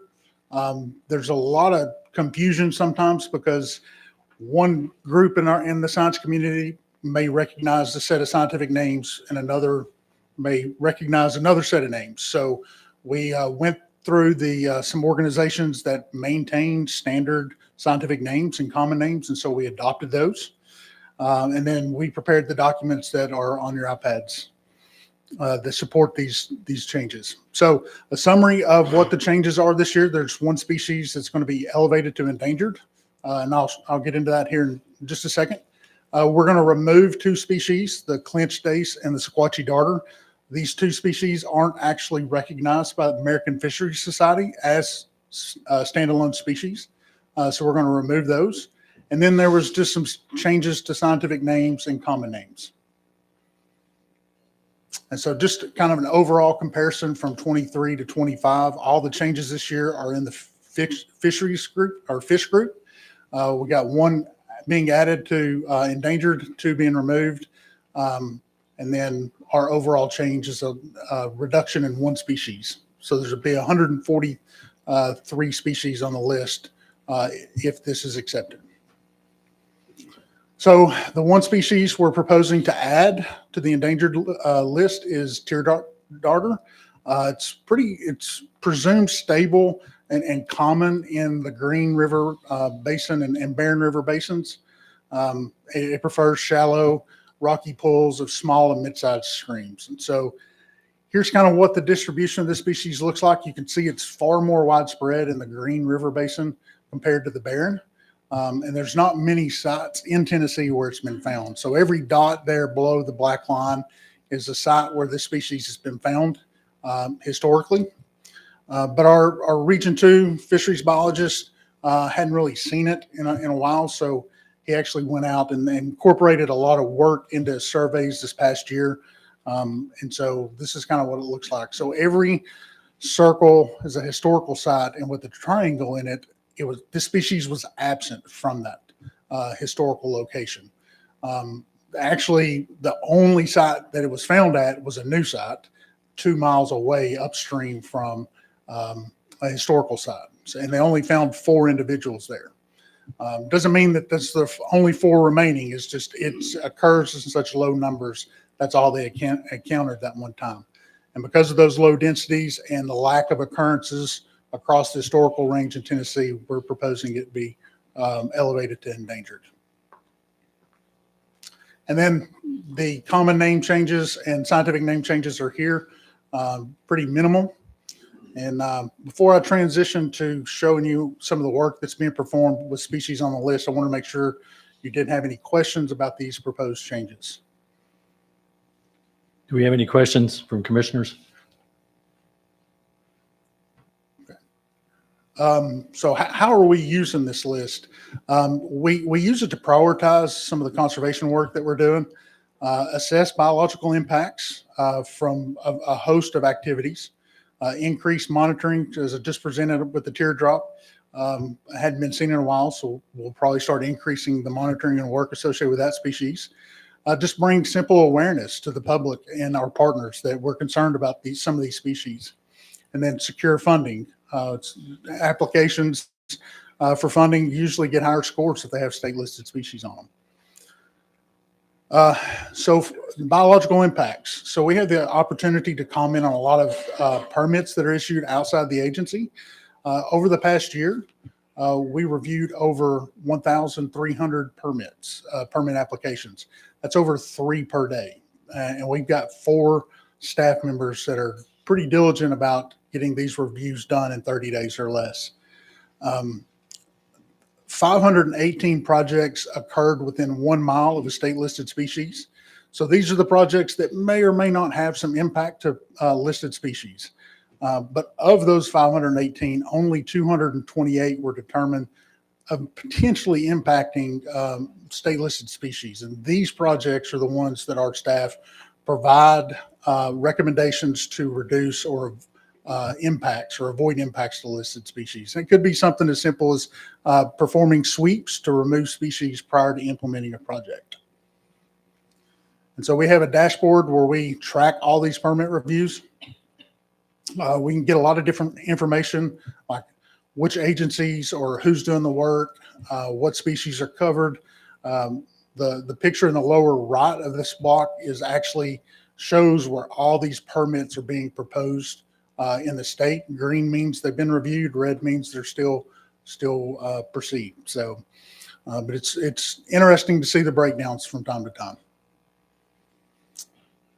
So Eastern Hellbenders, we've spoken before the commission previously about this project where we're trying to augment an existing population in the Buffalo River. The species are in the Buffalo River. We just get a lot of old adults, so there's no recruitment occurring. And so we worked with the Nashville Zoo to head start some individuals, and then we released those. And so we started that in 22. We've actually put enough out, all the habitat occupied from the WMA Laurel Hill down to where Big Swan Creek comes into the Buffalo River is occupied now. So we started going up into Big Swan and releasing hellbenders there. This year we had our high survivorship. It was over 70% of the animals we turned loose have survived. So everybody's starting to figure out how to get these animals released and surviving at high levels. This is probably one of the more interesting projects. Hatchie burrowing crayfish. This species is threatened. It's out in West Tennessee. During one of the environmental reviews that we performed, we had the ability to relocate or recommend to relocate some individuals. They were going to destroy some habitat with one project. And we asked if they could be relocated because they weren't destroying all the habitat. And so we actually provided assistance, and the drought this summer created some issues. So we kind of had to figure out how we were going to do this. So our crayfish, the main tool for our crayfish conservation coordinator is a shovel. He does have a little bit of a pump that he used from sometimes, or pumps out the crayfish from the burrows. But this is one of the burrows for the Hatchie crayfish. From the top of the picture to the puddle of water at the bottom where the crayfish was found is almost 6 feet. So we couldn't use a shovel. It just would have been too much work. So we literally brought a track hoe out. And it's kind of ironic, you think, such heavy equipment for such a small individual. But we dug large holes where we found the chimneys. So we dug beside them. And then Parker, our crayfish biologist, he would just use his shovel to break away the dirt until we found the crayfish. And so we actually, this is him in one of those holes, and proud crayfish guy with his find of the Hatchie burrower. And we actually found and moved, I think, almost 20 individuals that day.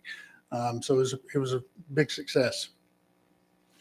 So yellow spotted woodland salamander. This is one we upgraded in 23 to endangered because there was only one population known in the state of Tennessee. There may be a second population. We haven't been able to confirm that yet. But one of the big concerns was repeated visitation, and this may be an issue. So we worked with our LE division. We got some trail cameras put out, and as you can see, this site, because of what it's known for, to harbor yellow spotted woodland salamanders, it does get visitation, and they are coming there at night, usually on wet nights to try to find this species. And this is usually what they do. I know the picture's small, couldn't really blow up, but they'll actually collect these animals and pose them and take pictures of them. So we'll be continuing to assess visitation at this site. Then last, salamander mussel. This is another species that we elevated to endangered in 23. It's unique because most mussels, or all other mussels, use fish as their host. This particular species uses salamanders, as its name implies. So we hosted a benthic blitz this year where we surveyed the entire Buffalo River watershed. We had over 100 sites surveyed, and we found over 70 individuals at one or two sites. And this marks the first time this species has been found alive in Tennessee. So it was a really significant find and kind of got everybody excited in the mussel world. So they've already got surveys planned for next year. And with that, I'll take any questions. Commissioners, you have any questions? Seeing none, thank you so much for are there any comments from the public? Thank you. We'll now move on with our financial report and budget expansion request with Director Frank Fiss.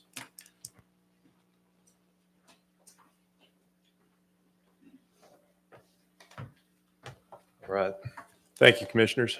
Yes, I'll have a financial report and then I have a few budget expansion requests and we'll jump right in.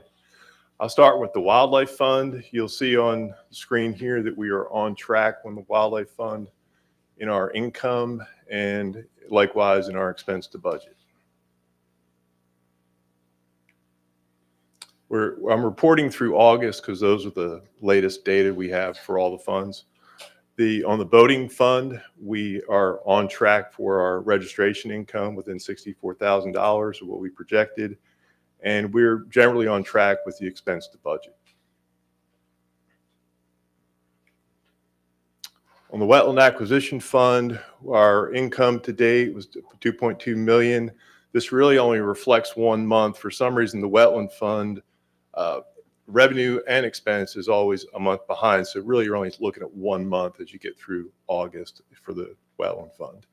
But our withdrawals were a little over 3 million, and that represents one piece of property and the typical maintenance and operations that we use these funds for on our state lands. Current balance is about $25 million. Here are our treasury. This is all our funds. It's showing how they are invested at the treasury, and you also have a column for the SPIF balance. So if you look at the market value would be about what is posted as available money, even though we're not selling them today.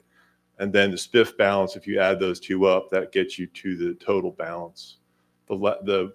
The bond markets that we're in are doing okay for bond markets right now. Last time the Treasury reported back to me, they were valued at about a yield of 4.5%. The SPIF balance is earning 4.3%. Remember, the wildlife fund here is sitting at 69 million. That still has the influence of the Bill Dance Signature Lake money that we are working through to put that project on the ground. So it's a little higher than it normally would be. And we have yet to see the 5 million that was appropriated in the last legislative session. So we're still waiting for that check. We have requested it. That's the end of the budget or the financial report. Unless there's questions, I'll shift into the expansions. Do we have any questions? Commissioner Davenport. Director, that percent change since inception, can you kind of give us an idea of how many years that is for each of those funds, or is that not a fair question? It's relatively fair. It started in 2016 for a lot of those funds. Now, what gets tricky is there were different amounts added at different intervals, so that makes it hard to know how they really performed. The last time I looked at that, a clean window from when they were all growing at the same rate was, what was that, 20, sent that in a report to you guys. It was the previous few years we were looking at like, what, 3% or something on average. But yeah, that since inception is tricky to work with, because when you see 11%, you're thinking, wow, that fund is doing great, but that's over several years. Right. Yeah. So the SPIF balance is currently 4.27%. What about the other, remaining components of those funds? What are they invested in? Is it all? It's all our funds are either in SPIF or in that bond investment. Okay. All right. So at 4.27%, we should see some increase over what we've seen, hopefully. If the bonds continue That's to right. do well. Okay. Yeah. Thank you. Any other questions? Okay. We can now move on.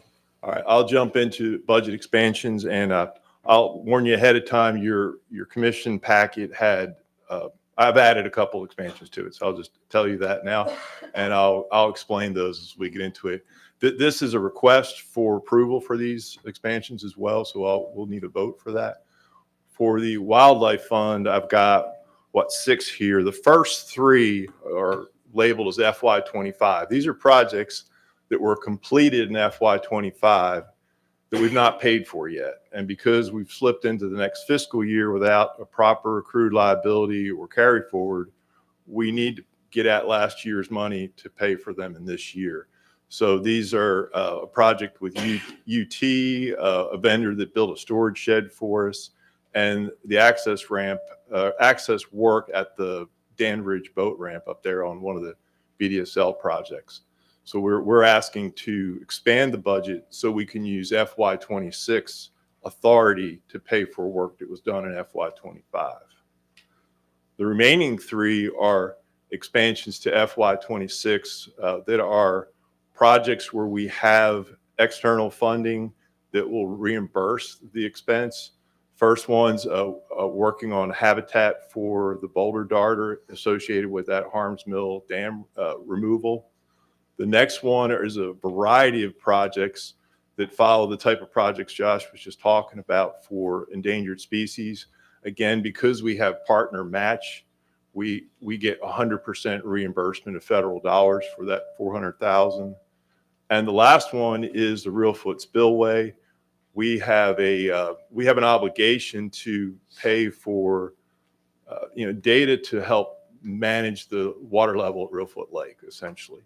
And we pay about $70,000 a year to collect the data needed to properly calibrate and operate the Reelfoot Spillway.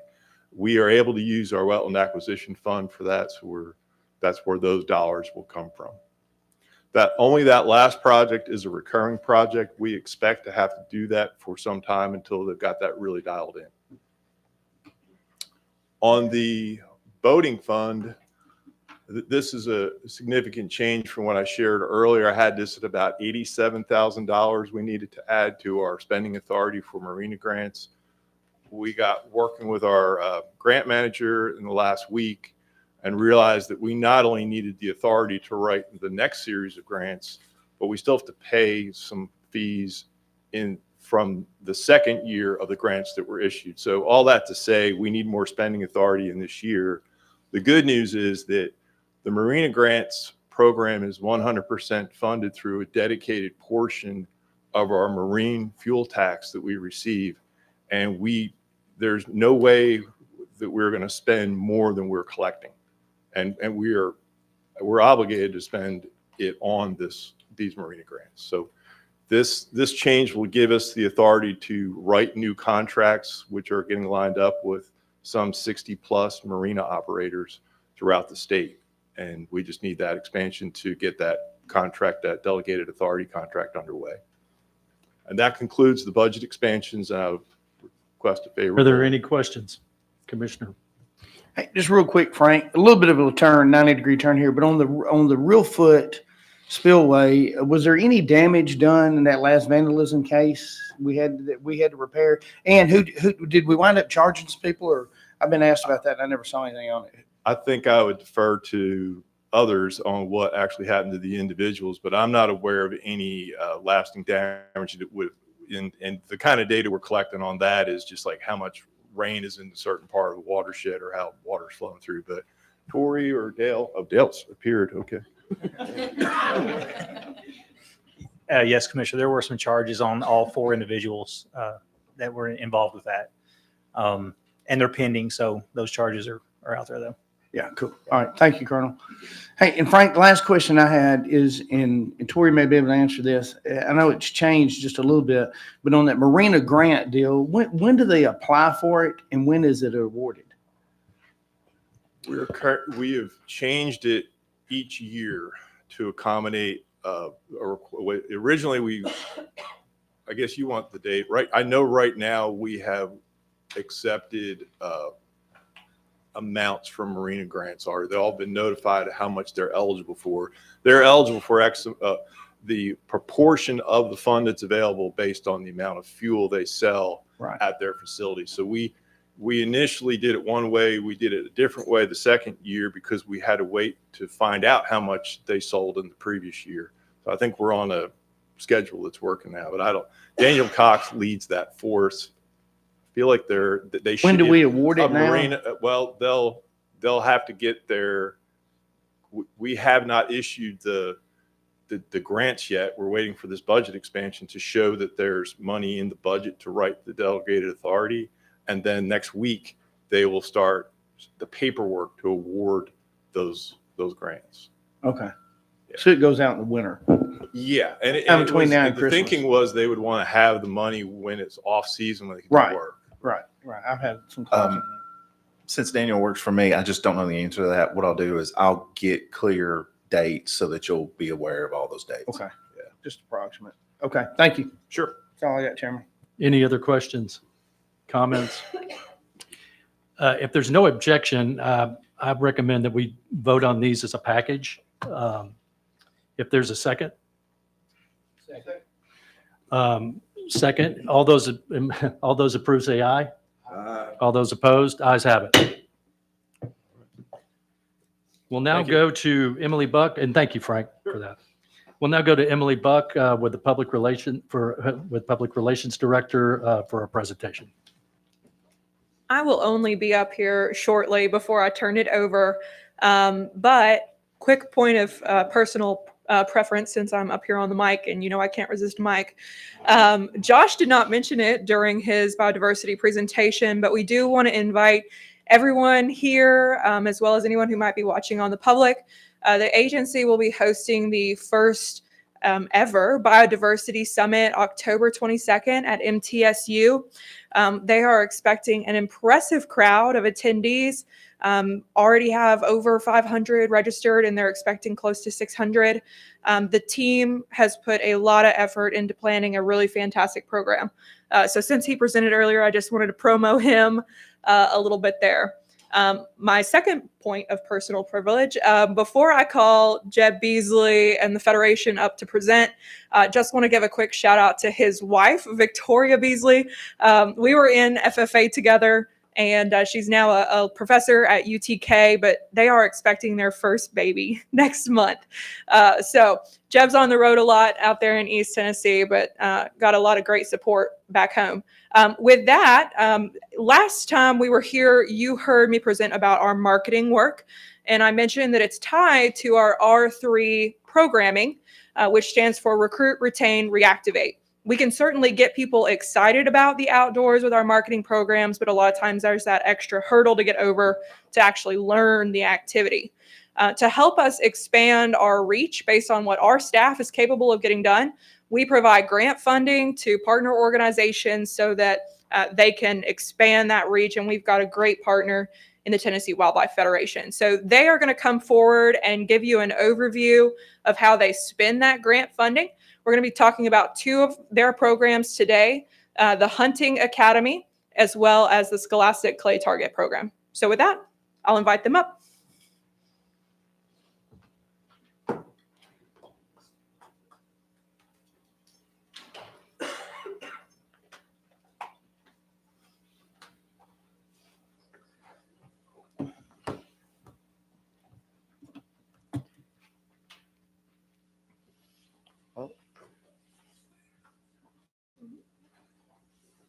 Disappeared. There he goes.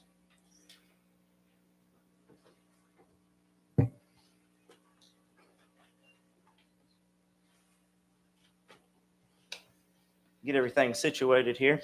First off, thank you, Emily. Thank you, Commission, and thank you, Chairman.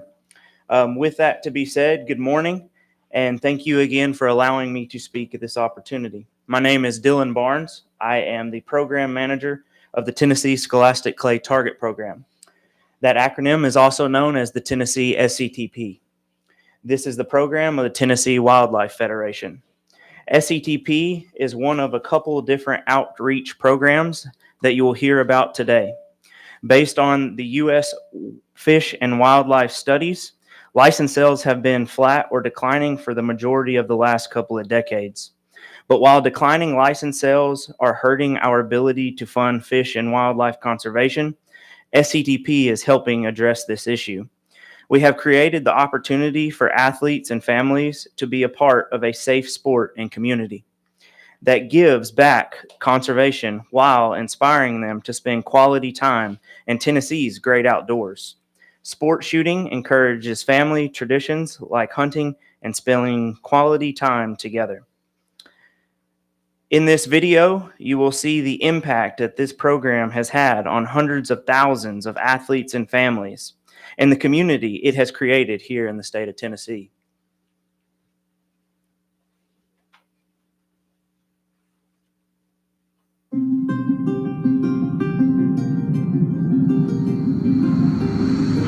I didn't realize how many friends that I would make through this sport. I like the program mostly because it helps kids get out and be sociable. I mean, I've got friends from multiple states that I wouldn't have made if I wouldn't have been in this program. We had no idea what we were going to get into when we joined, but it was one of the best things we've ever done. Everyone here is supportive. We're all good friends. We don't care about misses as much as just having a good time and being safe. I had never found a sport or like a group sport that I was really like, oh, these are my people. But when I got into trap, I was like, I know I'm where I'm supposed to be. It's a major adrenaline rush. I remember my first 25 straight. I couldn't even formulate a sentence. I couldn't stand up. I was shaking so bad. It's like nothing I've ever felt. One of the things I love about this sport is there's no body type. I mean, you can have an 80-pound girl standing next to a guy that's 215, 6'4", and she can just smoke it. The kids have been doing a lot of talking at school. So the sport is really starting to grow right now. We started the program with just a few students and have grown to well over 50 students that are involved in our program, 4th grade through 12th grade. You can just see that sense of pride as they're walking down the hallway. I'm a part of something. And I think a lot of our teams today, they want community, and the trap team gives them that. We brag about this program, but this is a very positive way for our kids to be involved in an activity that is safe, productive, and positive, and it's something that's it's non-negotiable. We're going to be safe, and they are. The confidence that they've been built is incredible. And me being a mom with my son on the team, I got to live it and see face to face how it's impacted. Safety skills, confidence, they just enjoyed it. It's been incredible for the kids. It's amazing to see the transformations of these young kids when they come out. They're shy and they won't look you in the eye, and you get out, they don't know how to hold the gun, they're nervous, and within a couple practices, they go from hitting 1 or 2 out of 25 to 15 or 16 really quick, and then their confidence grows. And within a year, you don't even recognize the kids anymore. They're a totally different person and shooter. It's something that you can get as involved in as you want. If you just want to go out on the weekend and shoot with your buddies, that's great. But if you also want to compete on the national level and go to sport every year and be as competitive as you can be that too. I would 1,000% recommend it to anyone who is interested, even in the slightest. I love it. If I had to go to another school that didn't have it, that'd be one of the first things I'd try to bring in is trap. It is a vital part of our athletic department. My advice to anyone wanting to start a team would be to start young. Start with the younger kids, get some parents, get more than one, and then hone them and train them how you want them to represent your school, what your values are. This is us, this is not us kind of thing, and then communicate that to the kids, and then grow it slowly from the ground up. And then in a few years, you're going to have a lot of kids coming through. It's an incredible resource we have in Tennessee with Tennessee Wildlife Federation, and they were great to help the whole. I mean, once I found the sponsors and the volunteers, they did everything for us, and it was great. It made a tremendous difference for the school and the kids. This year we actually have more kids applying for the team, so it's really growing. So if I can do it, anybody can do it. Y'all need to just join the fun. It's awesome.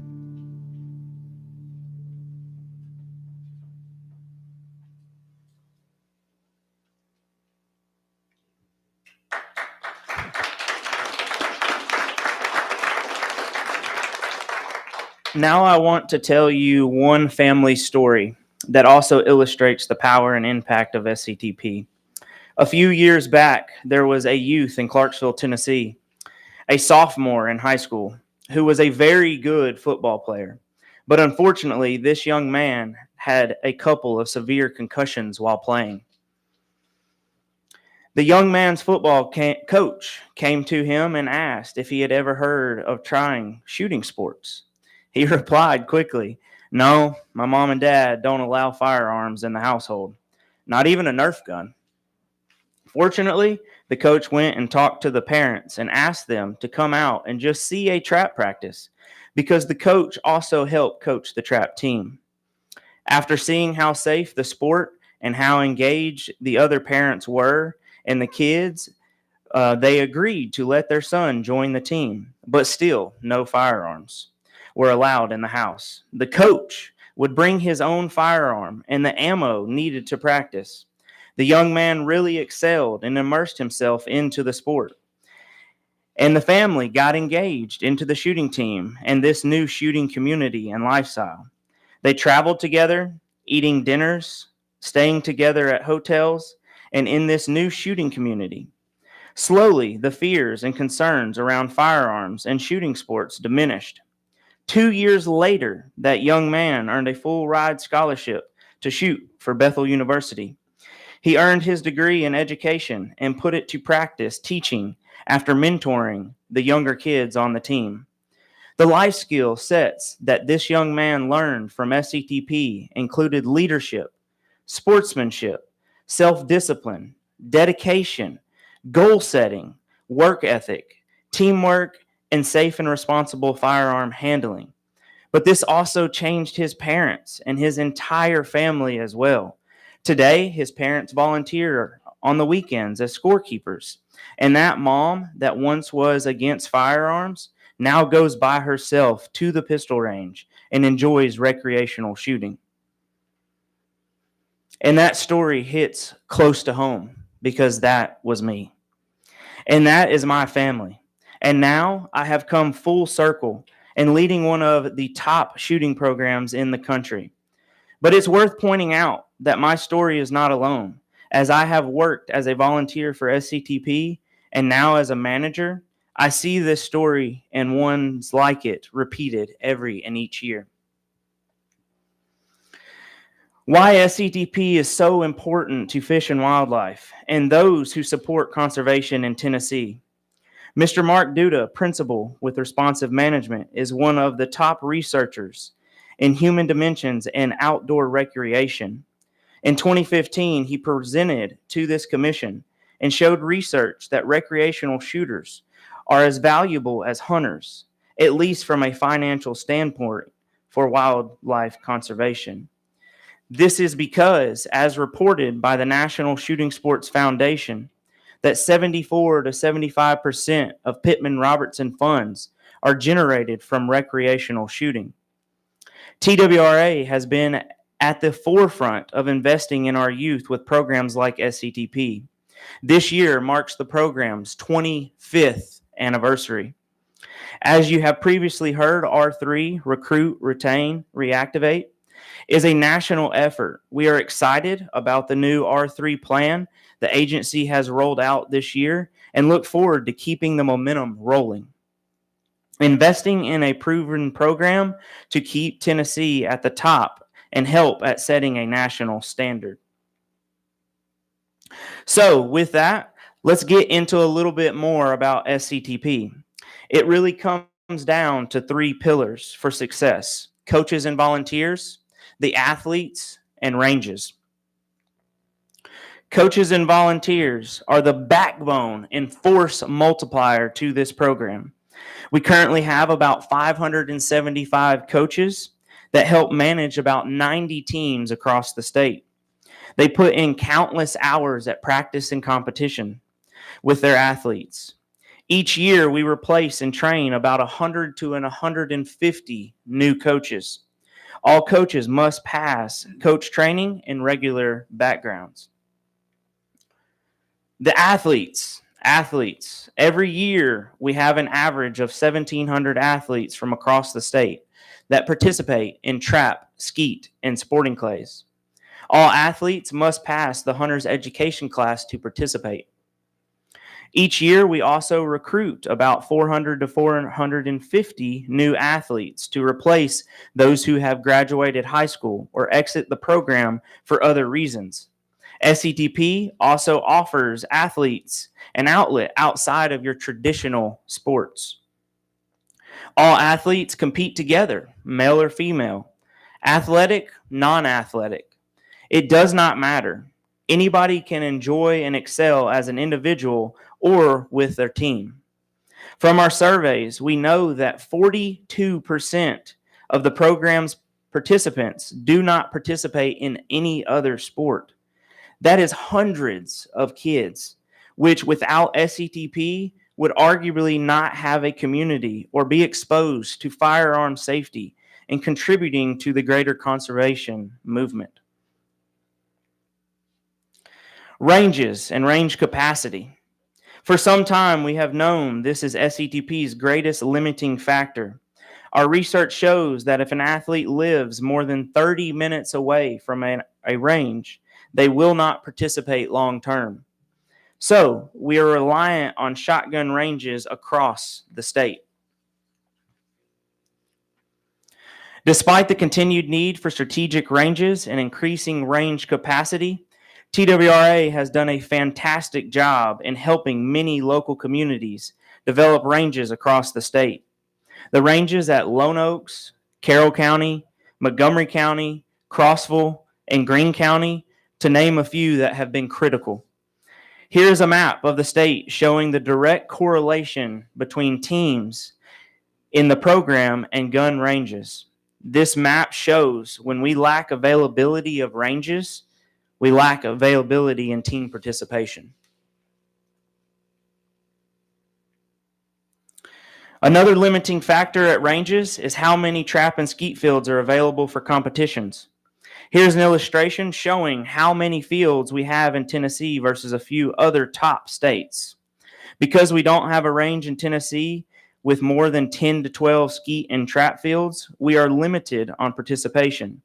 To combat this, we have gone wider in our offerings like sporting clays, which has produced very well-rounded athletes, comfortable in multiple disciplines. You will see in a couple of slides how this has translated into national titles across 3 major disciplines. Due to the strength of our staff and the program, we are highly efficient with the current resources we have, and when looking at other states, that we can grow and have even a larger impact if we have more capacity. In our surveys, athletes also tell us they want more competition.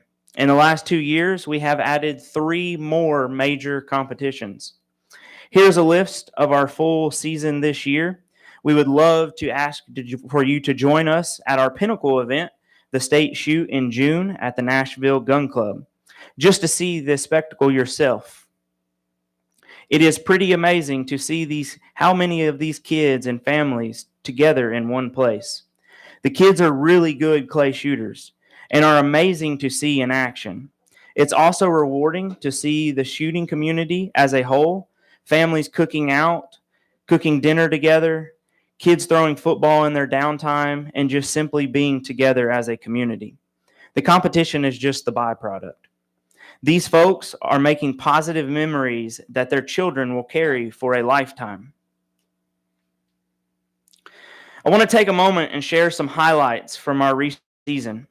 Tennessee athletes not only achieved impressive numbers at our state shoot, but our program also gained a strong reputation nationwide. In fact, 16 national titles came back to Tennessee this past year, which is an incredible statement and for the dedication of our athletes, coaches, and families.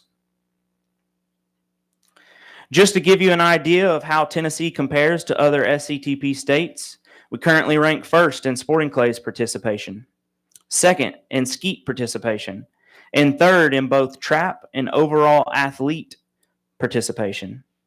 These rankings reflect not only the size of our program, but also the diversity of opportunities available across the state. While some states tend to focus heavily on a single discipline, Tennessee stands out as a well-rounded state with strong participation across all shooting disciplines. This balance speaks to the commitment of our coaches, athletes, and ranges, providing a complete shooting sports experience. You have been able to hear several testimonials about the program, including my own full circle journey. Tennessee SCTP is leading this charge. This would not be possible without the commission and the agency support with funding and critical range capacity. I have left everyone a packet with more information about our outreach programs. You'll hear from Jeb after myself that just goes deeper than I was able to cover today. Once again, I thank everyone for allowing me to speak. Dylan, thank you.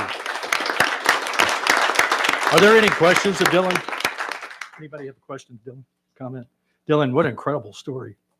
And thank you for what your organization's work. And on a personal note, and I know the agency is working on this, but I saw a huge hole in where I live in Southeast Tennessee. And so hopefully we can find a shooting range down there, because what you guys do is very important. So thank you. Yes, sir. Thank you.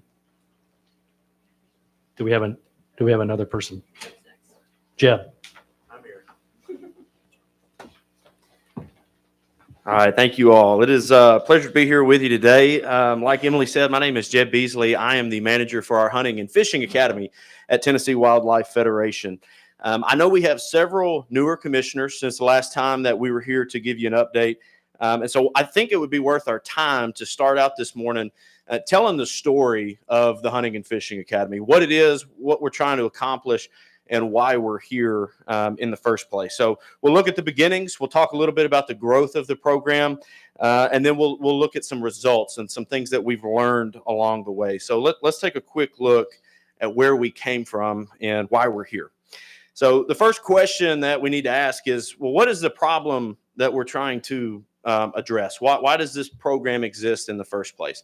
Well, several years ago, the agency and federation came together. They recognized the need to address the decline in hunting participation across the state. Decreased participation, we know it leads to long-term threats to our conservation funding model. And hunters are important to Tennessee. They're important to wildlife conservation and our hunting heritage. So we want to make sure that we're providing avenues that keep people engaged and keep people going out into the field.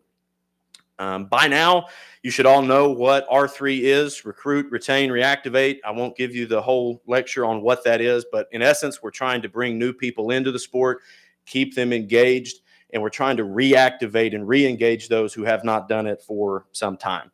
So in 2019, this commission and the agency paired up with the Federation to create a new R3 program, what we now call the Hunting and Fishing Academy. Our mission is to provide a variety of safe, educational, and inclusive outdoor experiences across the state. So regardless of your age, your experience level, your knowledge and skills, there's a place for anyone and everyone to participate in this program.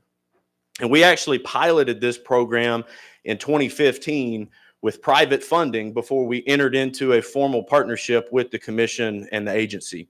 And so having those couple of years in the early stages to kind of work through our processes, fine tune how we do things, really helped us when we did enter into a formal partnership with you all.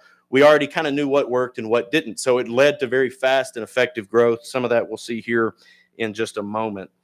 But today, our biggest metric for success is trying to get somebody to go from a general interest in hunting and fishing. So I'm interested in hunting, to self-identifying as a hunter. We want those people to tell others, I am a hunter, I'm an angler, because that self-identification is what leads to continued participation, and that's what drives license sales. So that's what we are trying to accomplish. Now, when we're building an R3 program, the research tells us that there are some key essential building blocks that every program needs to have in order to accomplish its goals. And so I'm going to talk through some of these very briefly with you here. The first one is providing a variety of opportunities.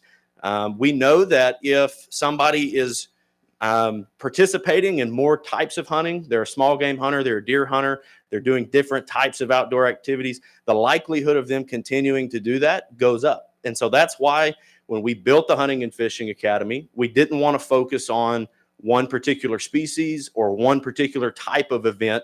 Rather, we provide a variety of opportunities so folks can try out different things, see what they like, and it gives them multiple chances to try new things.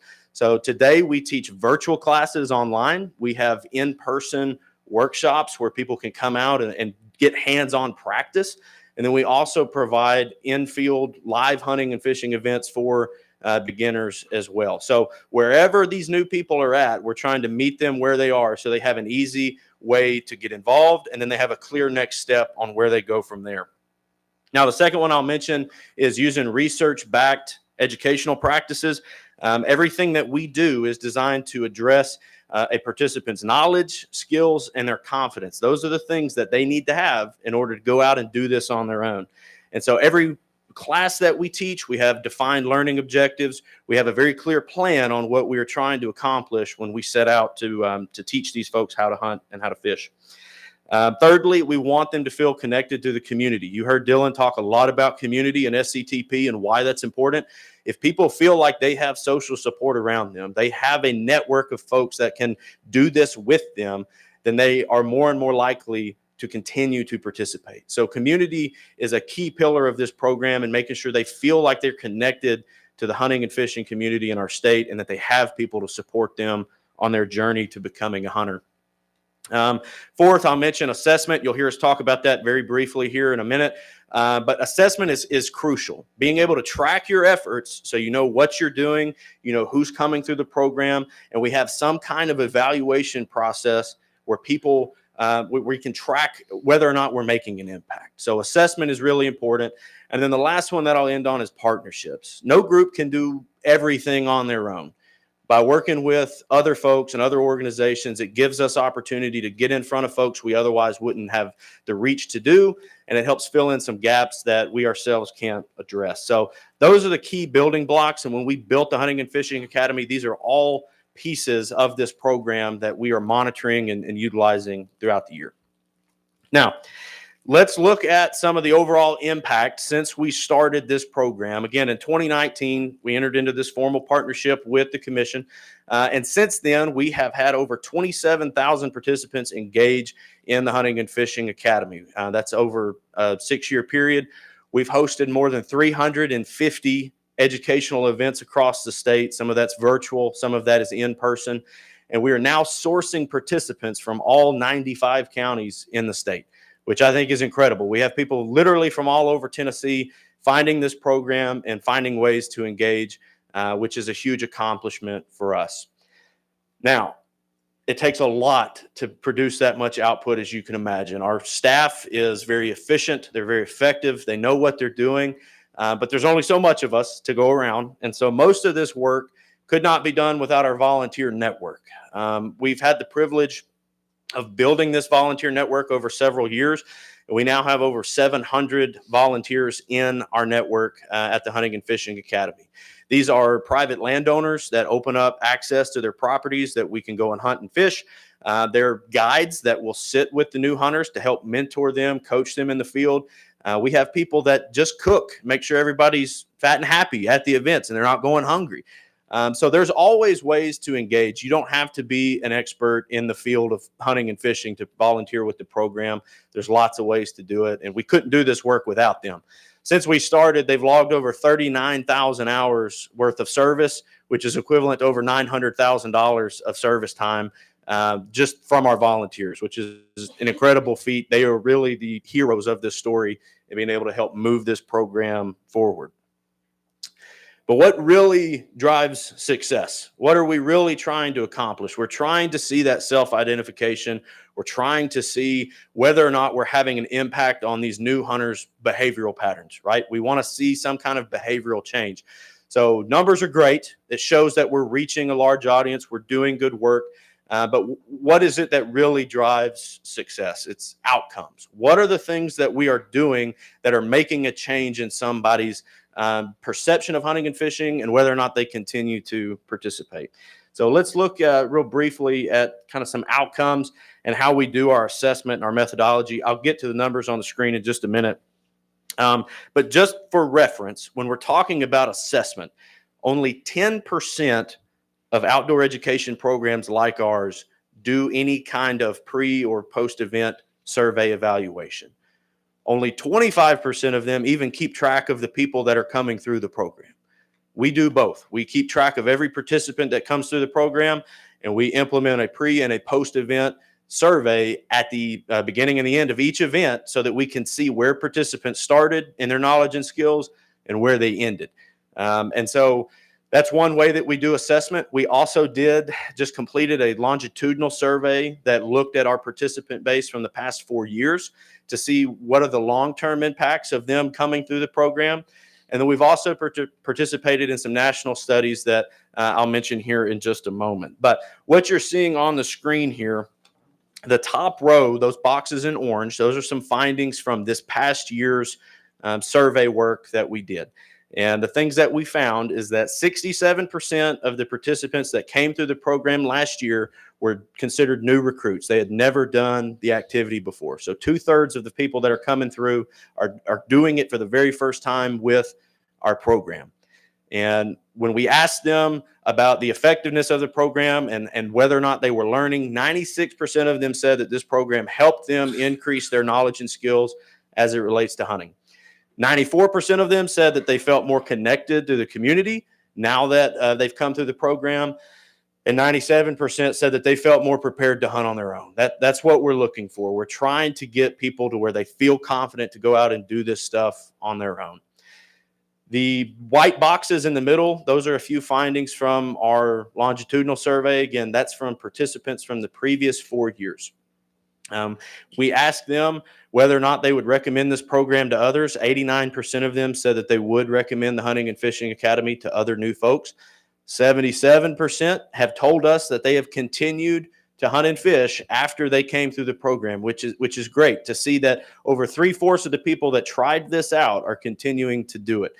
We know that it's not going to be for everybody, but it's nice to see that the vast majority of the people that come through our program are continuing to do this afterward.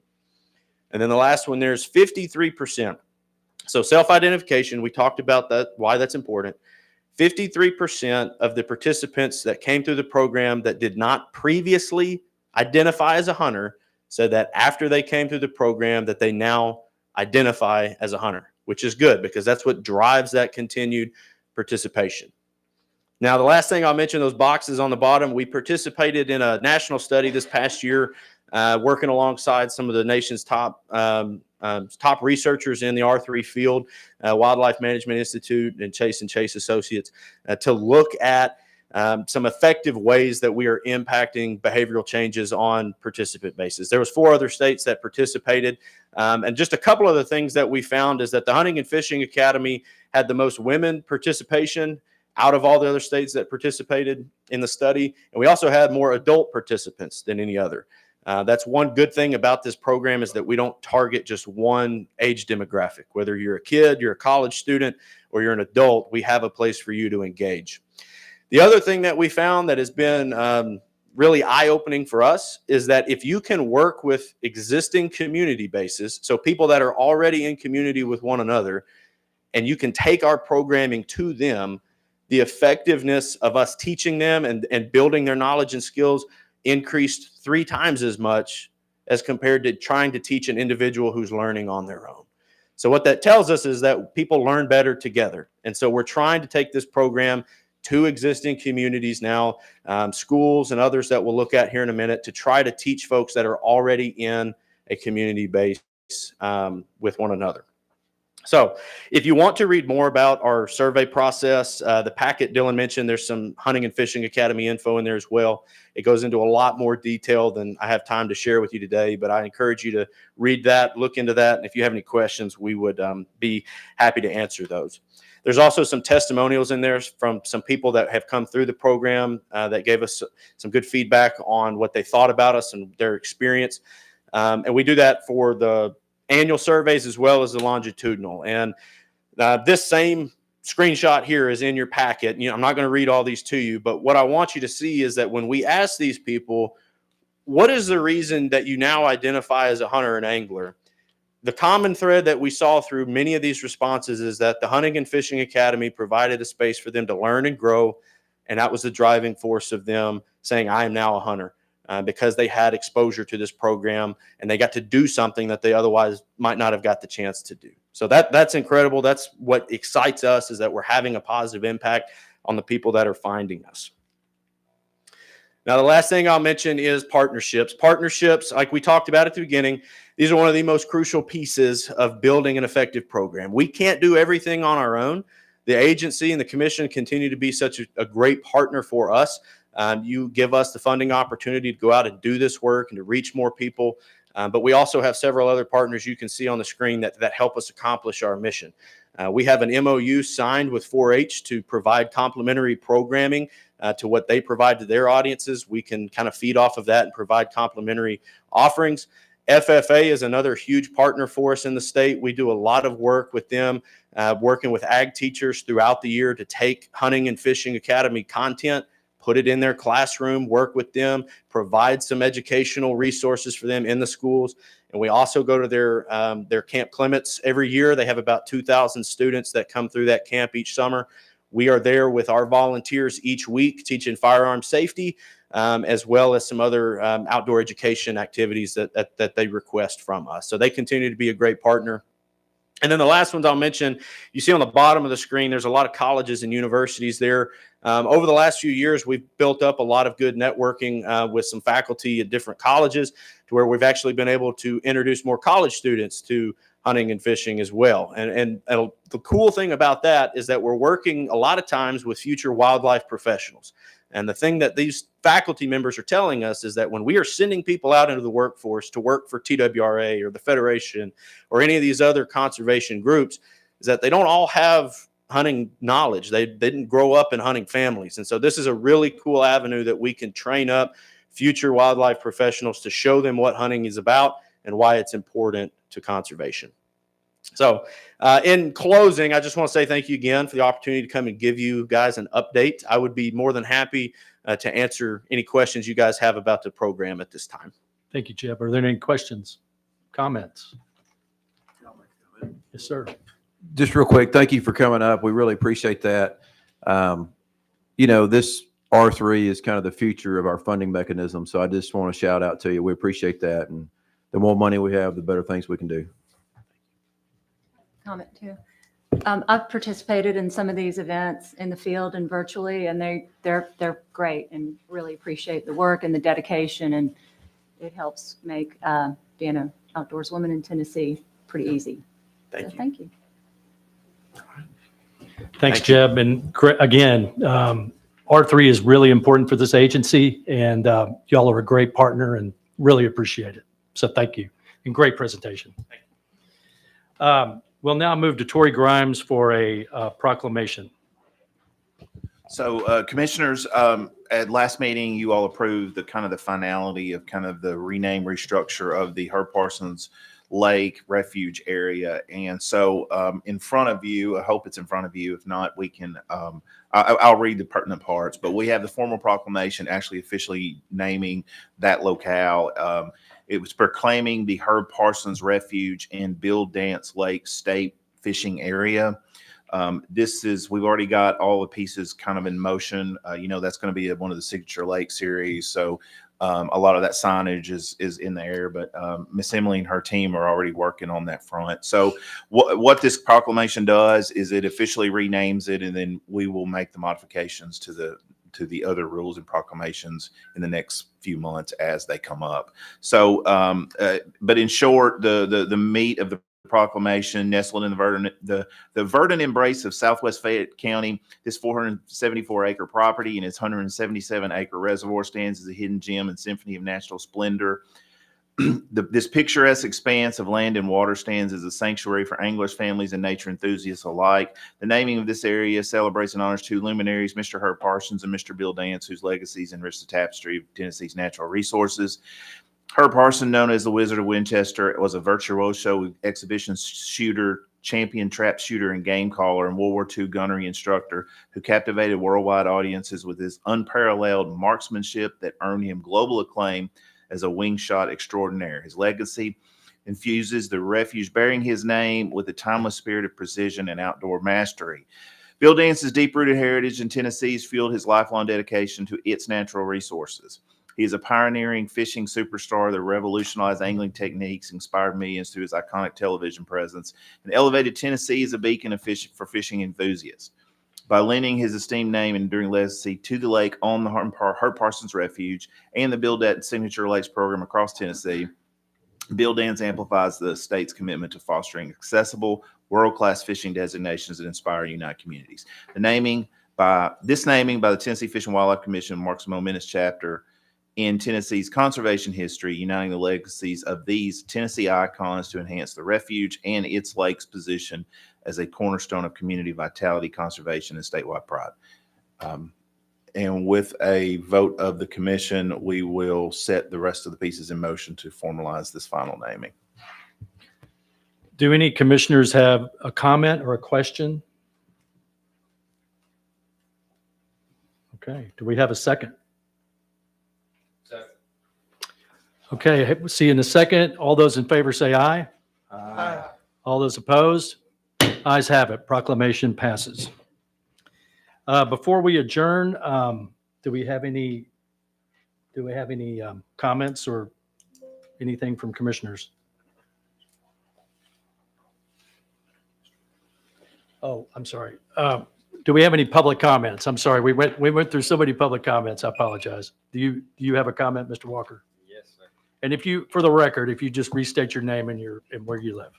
Fred Walker, Maryville, Tennessee, and I'm trying to see if the commission will give me my flintlock season. But first thing I want to show you, I found out a week and a half ago that Utah just permitted this season for 2025.